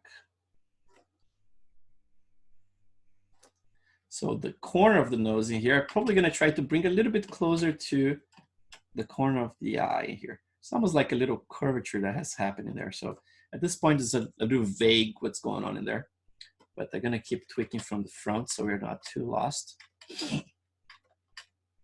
And let's see, around here, bring a little bit deeper. It's just like a lot to look at. But we're gonna try to decipher all those forms. So there's another form here that's important. You can see it right there. So this creates like a single volume that kind of goes around here. So there's this volume here for the brow ridge. And then when you get to this area here, there's a little triangle that's formed around here before you go to the temporalis line. So you have like this line, you have this little triangle, and then obviously all those muscles here, they're gonna pull things up and create the facial expressions, all those wrinkles in there. So the best thing is to actually just like mark them and then you can soften them up, but at least like have things in place so we can actually play with. And then there's this center shaping here I'm gonna add as well. more volume, and then start fading around there.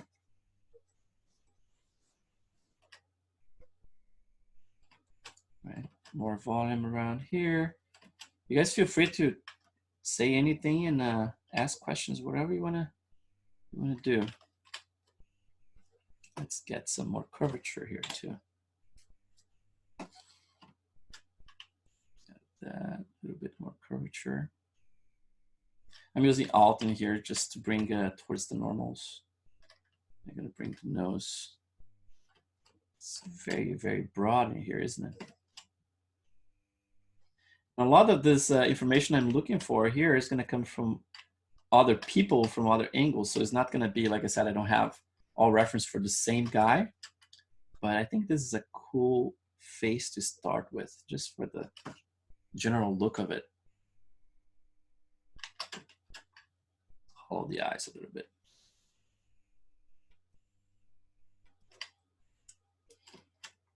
And then bring this up.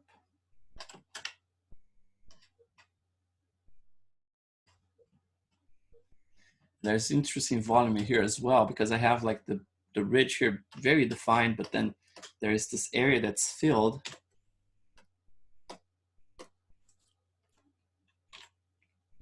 Around here, as you can tell, there's almost like this area is filled. It kind of connects to the top. And then slowly you basically like just build things up, right? Like those volumes, you have to have relationships, right? Like things have to look like they're moving forward and backward, and you know, it's like slowly you're gonna start building those things up. See, like I got that little shelf in there that looks like it's in an okay place, but when you look from the side right there, look how wide it gets, right? If I have a similar angle like that, so probably around here, I'm gonna have to build this up. Have a little bit more volume towards that. And then I can actually use like you can use like the H polish is a brush that you can actually use to chisel things again.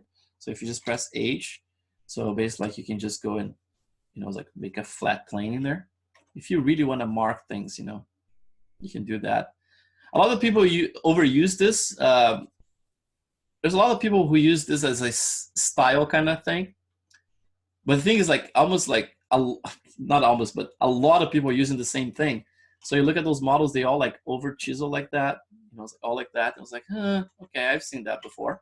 So I'd rather see like a little bit more subtlety in that. If you want to go that way, I'd rather see like, you know, it's like use it smartly, right? Instead of like everything chisel, add some rhythm interest to the model, you know, it's like you add some of that and then keep other areas a little bit more smooth and keep interest, right?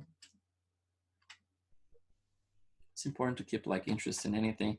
Like I worked on all those Transformers movies, right? And you're aware of what happens with Transformers movies. It's a mess. It's design-wise, right? Like I mean, like it's too busy, and then you add motion blur and all that stuff to the equation, and then all of a sudden you're not able to see anything. And ideally, we would have like lots of areas of breathing, right? Like you would have breathing rooms, so you would have like all the detail here, and then an area like basically like elegant and flat, and without a ton of detail, and then you would go back to an area of detail, right? You have to keep your eye like interested in looking to different things. When everything is busy at the same time, it just becomes a mess. And the same with any sculpture you're gonna do, right? So if you're gonna do like, you know, like all those areas like playing the same way, it becomes, instead of like becoming something interesting, it becomes monotonous, right? It becomes just like, okay, I've seen that a lot now, so let's do a little bit differently.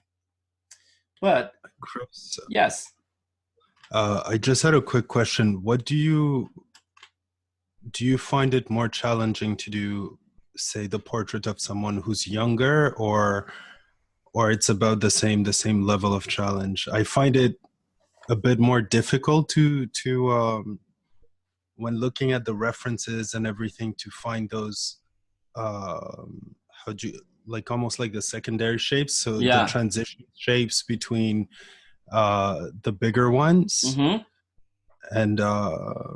And I don't know if that's just because like there's less to how do you call it, to see, or if they're still there at the same level, but it's you sort of have to find the good references where the lighting is good and so on? Yeah, I think it's the most challenge definitely going to be like young women and kids, right? Like, I mean, like the subtleties are too much, man. I mean, like you can tell that the forms are in there, but because like everything is so round and filled, right? Like, I mean, like you look at like an older person, and if you Google right now, for example, like fat pads, like facial fat pads, right? You're gonna see, for example, representations of what a young person is and what an older person is.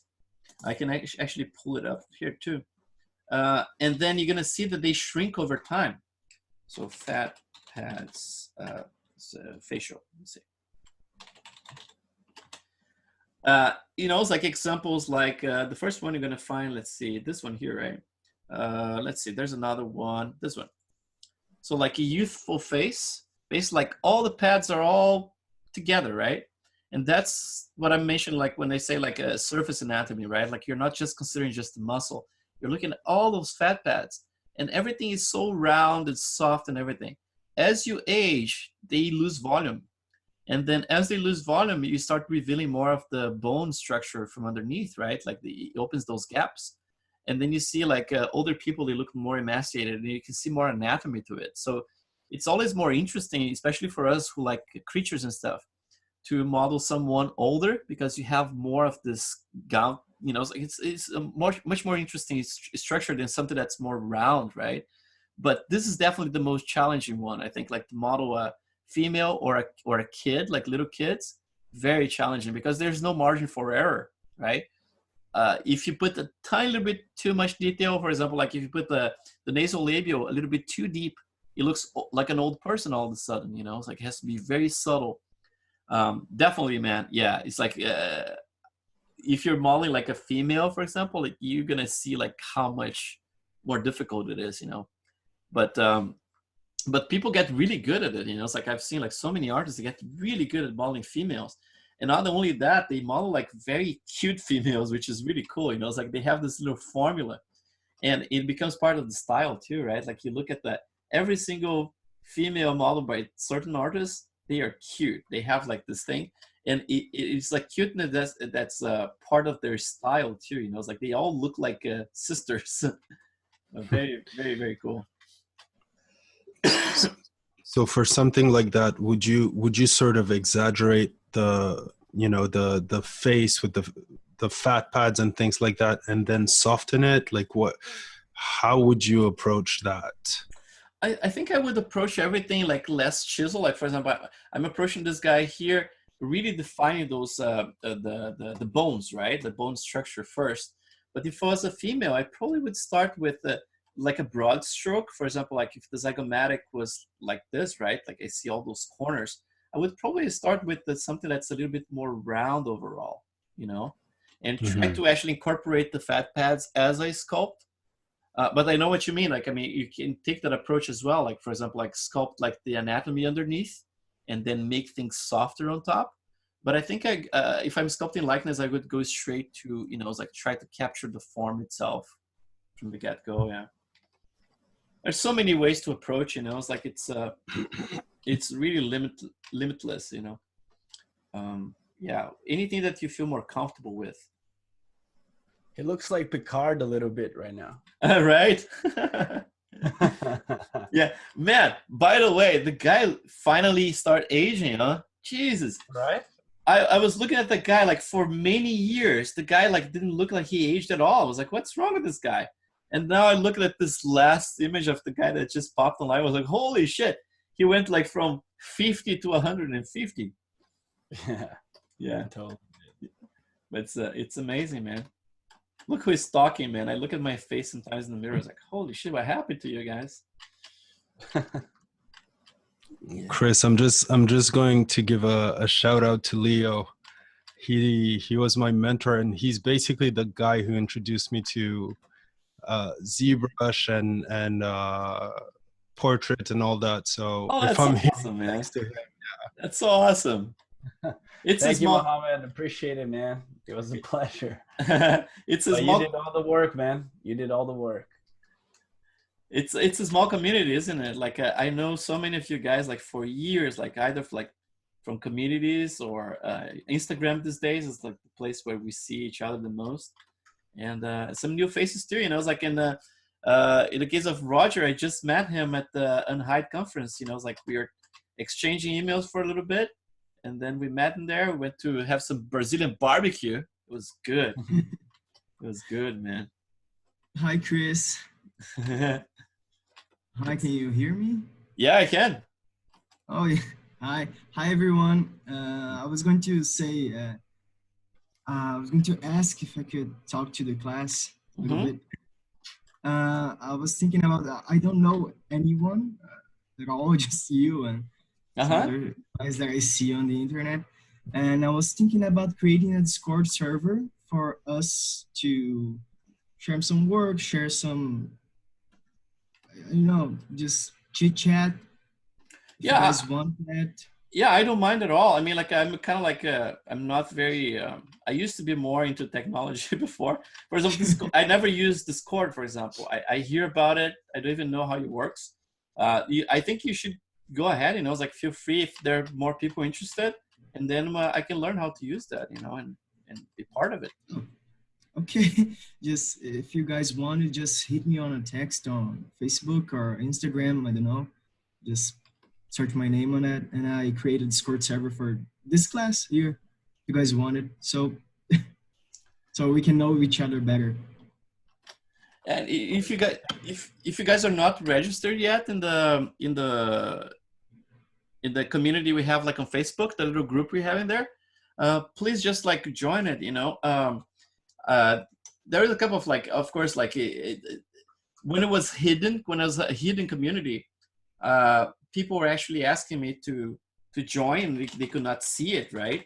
But then as soon as I made it private and not hidden, all of a sudden I started getting all those invitations. You know, it's like asking like to join the group from people who are not part of the class at all. And I was like, how can I block that? If I keep it hidden, basically people cannot find it.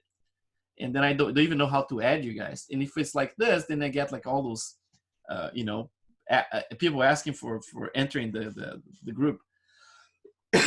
So if I didn't add you for any reason, just let me know and I can just like do that, you know. It's called Fly Art Matters. So that should be visible if you do a search. And then I'm just adding as many people as I can. In the past, we had like different classes for each one of the groups, like May, June, July. But then it got a little bit dispersed, you know, and then at some point I talked to the other students and they said like, oh, we should get everything together, you know. And then at this point we have this group that has like 104 members. So it has members from different classes. And then I see that Roger already posted his in there, already commented on it. And it's cool that you get, yeah, you basically like you comment from other people as well. You know, it's like Momo had this problem that he had with his brush. And, you know, we talked about that as well. So it's a way to just like communicate, but I mean, like it can be you know, it's like the place where we can actually discuss this stuff. Let's start a new server, Discord or whatever, you know, so we can just post in there and just point people to it and we can just join. I really don't mind, you know. Oh, create a server and post a link on the group. Yeah, so. as long as there is interest, I mean, like, why not, right? Yeah, exactly. Thank you, Chris. Yeah, no problem. And at the end of the day, man, I just wanna have fun doing some art, you know, forcing myself to do some art, because it can be hard sometimes with family stuff and a full-time job, you know. It's like one thing that I say often, you know, is like inspiration is a little bit of bullshit. I mean, not in the sense that you get inspired by other people to do work. It's like totally true. You get inspired by people all the time. I get inspired all the time. But what I mean is that, you know, sometimes people wait too much for divine inspiration. And sometimes it doesn't come, you know. It's like sometimes it's just you sitting and starting to do something. As soon as you start doing something, then your brain start like coming up with ideas, you know. It's like and make things a little bit more fun. But sometimes after a full day of work, it's very hard, right? Like to have the energy. but I just force myself, you know, I force myself to create. Some days are easier, and the things flow faster. Sometimes it's just like doesn't flow at all, and then after a good night of sleep, like next day things flow better.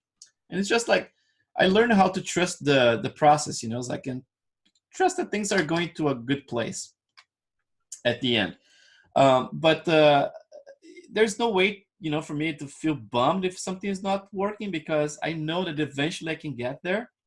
It's just a matter of like how much effort I'm going to be putting, you know. It's like, and being patient with the entire process, obviously. So you guys do the same, you know. It's like, just don't freak out. There's like in the class of July, this amazing artist. I'm not going to mention his name. He's probably going to watch this later anyway. But he's amazing, dude. Incredible portrait artist. And he revealed to me, like in a private message, he was very overwhelmed and insecure, you know, because he was not being able to produce the results he was expecting. And I said, dude, you have nothing to worry about, you know. It's like, you are freaking awesome. It's just like, you know, sometimes we just like, our head is not in the right spot at that time. But I have no doubt, like any of you guys doing this class are going to be able to pull off something really cool at the end, you know. And it's just a matter of like how much effort you're going to put towards that. How much time you're going to be willing to spend, you know. It's like to tweak, because nothing goes to waste, right? Like you look at those models, you know, it's like a digital model like that. You can go so many different places at this point, you know. It's like everything is open here to go anywhere I want. And then there's nothing that goes to waste, right? I can totally recycle this model. I can reproject detail to something else. I can, you know, start like zero meshing, or I can dynamesh, or I can go sculptures on it, you know. And you can push this thing as far as you want to push it. But the thing you should not have is like doubts, you know. It's like, it's just like keep trusting the process and learning with it.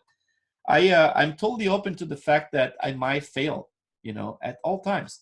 And the pressure, like I said, is on me, because I'm the one having to deliver a cool result at the end, because I want other people to take my classes at the end, right? So it's kind of like it's a one-man business, and I have to do everything. I'm dealing with, you know, accountancy and everything, and you know, it's like dealing with the questions and all this stuff. But and at the same time, I have to produce something that looks cool at the end, you know.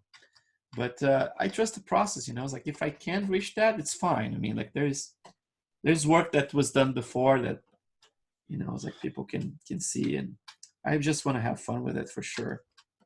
It's not a job to me. It's just like, obviously I'm the one getting paid, so thank you.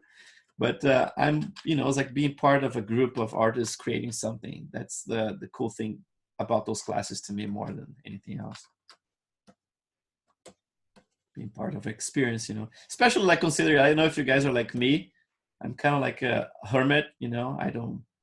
I post a ton of shit on Facebook, but in real life, I'm pretty private, you know. It's like, I'm not the kind of guy who goes around the neighborhood and throwing parties and shit. I'm kind of very private. I like my private life, and I like, you know, enjoying doing my own thing, my own projects. It can be digital stuff, or like building furniture, whatever it is, you know, electronics.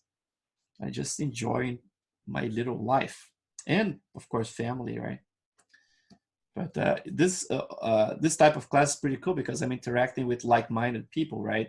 And I posted an article the other day about this, you know. It's like a lot of the introverts, they're not introverts because they hate people. They are just not, they just didn't find their niche, you know. It's like the people who actually are like-minded and like doing the same kind of shit. So you go to a group of people, right? And then they're talking about, I don't know, like hockey. I'm pretty sure some of you guys like hockey, but I'm, you know, it's like I never got into hockey. But if that's all they're talking about, there is no interest in there for me, right? But if I go to a place like THU or in this case like Brazil recently, right? It's just like artists wanting to do the same stuff you want to do, you know. It's like, it's just so much more fun to just be part of that. And you can see my voice kind of fading away as I yeah. Yeah, it's got it. Man, this sickness has to go away very soon. I came back a week ago, and I didn't kiss my wife. I told her, I cannot kiss you, man. I cannot get you sick. Hey, Chris. Hey. Hey, what's up? Tell me. Yeah, I was going to just say, so what are you planning to do with the project? Are you going to sculpt 3 heads, you said, right? Gonna sculpt what? 3 heads? No, in this case here is gonna be just this guy. Yeah. Not specifically this guy, but like a combination of different Native American guys. And then for probably like the one I'm gonna teach in January is gonna be like an Asian woman probably. Oh, right. Okay. And then the next one is gonna be like an African face. It could be like any tribe or maybe like an Aboriginal, or you know, it's like just to go through like different types of bone structure and things like that. And also like to contain some of my haters because they think I'm racist because I model white people. And I was like, dude, I modeled like up to this point. I mean, like I modeled the people who inspired me to become an artist, right? Like you know, Rick Baker and Dick Smith and all those guys, like especially like the makeup effects guys.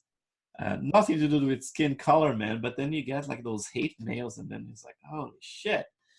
And then not to to curb to these people, but I think it's important to the students to see variations as well. So I'm gonna do that for the students, not for those dickheads out there. Yeah. You're always going to upset someone, right? Oh yeah, dude. Especially like yeah. So I'm glad you made it, man. How is it going? I know, it's early, so it's like 7:30 in the UK, but I woke up at 5. Oh man, that's you But guys.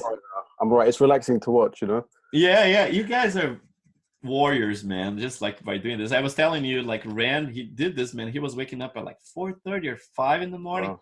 and he was present every time. I was like, dude, you are insane. Yeah, if I have a cup of coffee, I'm all right, you know?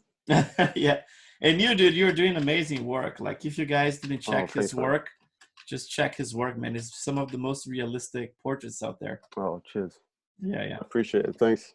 Yeah, it's like very inspiring to see the work of a lot of you guys actually. But yeah, very, very cool. Likewise to you. Oh yeah, but I'm kind of like, hacking my way. We all are. But yeah, definitely like very cool. Like the studies, especially with the skin stuff, it's like you're using like texturing XYZ, right? And some scans. But Yeah. This one here, this one I'm gonna slap your hand if you try that though. No, I'm gonna do it all by hand. Everything by hand. I started awesome. like a week ago, and I started from a sphere for like the second time. That's awesome, man. Yeah. That's the thing. Like this struggle is very important. It's like, and I'm pretty sure, like when you're doing stuff, even with all the scans and everything, is still very, very hard to get. But like there is a special flavor when you do stuff by hand, Yeah, for sure. No, I agree. And the struggle teaches you so much.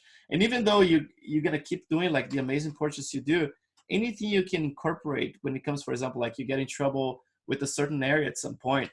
I hope like anything from this class, like can get you, a little bit further. It's like I don't know if it's possible, but it's like no, I'm sure it will, for sure. I mean, there's still a lot I need to learn, yeah. Especially with anatomy. Yeah. I mean, because I've been working professionally since the beginning of this year, and since then I've only been working with scans, so I feel like I've forgotten how to sculpt.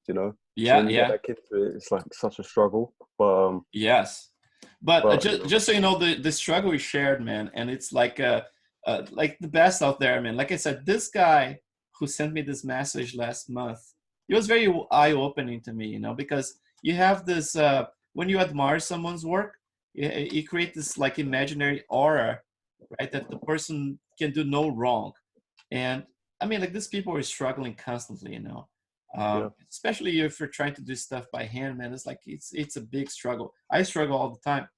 And, but the lesson is that we all going to get there eventually, it's like, and the people we're going to get like the most out of this class are definitely the ones going to put the most hours into it, as anything in life, right?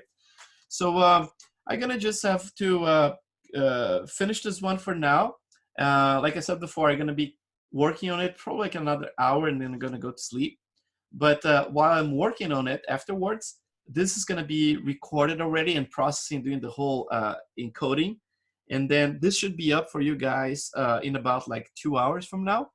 And then tomorrow we're going to keep going with the sculpture, going to be going further, because today I spent this whole chunk of time talking about, you know, the ins and outs of the class at the beginning. But then tomorrow we're going to go straight to the sculpture and try to push things further, maybe like get some other reference, other angles, and then keep working on it. And yeah, man, thanks a lot again for being here, guys. And it's like I said, like it's an artist attempting to create something, right? Like, and sharing some information, and it's just like so awesome to see like some other artists appreciate that, and you know, it's like, and put your hard earned money, you know, it's like, and to learn something from me. So that's an honor to me. And you know, it's like, I know a lot of you guys, your work is awesome, and yeah, you inspire me just as much. So thank you for being here, and I see you guys tomorrow at the same time. Thanks, Chris. Thank you, guys. See you tomorrow. Chris. All right. Chris, Thanks, ciao. Chris. Thank you, guys. Thank you. See you tomorrow. See you tomorrow. It was slow today, but it's gonna pick up, I promise. And then you're gonna be, you know, say, oh, I wish it was slower. All right. See you guys. Chris. Cheers. Sorry. Just a quick question. In terms of the reviews, should we expect like the same schedule you had in the past sessions, like in terms of when you have them? Yeah. So basically, we're gonna have this first week. We're not gonna have review. At the end of the second week, we're gonna have reviews, and I'm gonna set up the reviews like in the morning and at night, right? Because I want to make sure I reach all of you guys. I don't want to torture you guys to go to bed at 4 in the morning or wake up at 4 in the morning. So I'm gonna run the reviews probably like at 9 a.m. here and at 9 p.m. here. So it's gonna be like 12 hours difference, right? So I'm pretty sure I can reach all of you. And then until there, you're gonna have plenty of stuff like to, you know, put together and ask all the questions you want. All right, awesome. Thank you. All right, thank you guys. See you tomorrow. Ciao. Bye-bye. Cheers. Bye.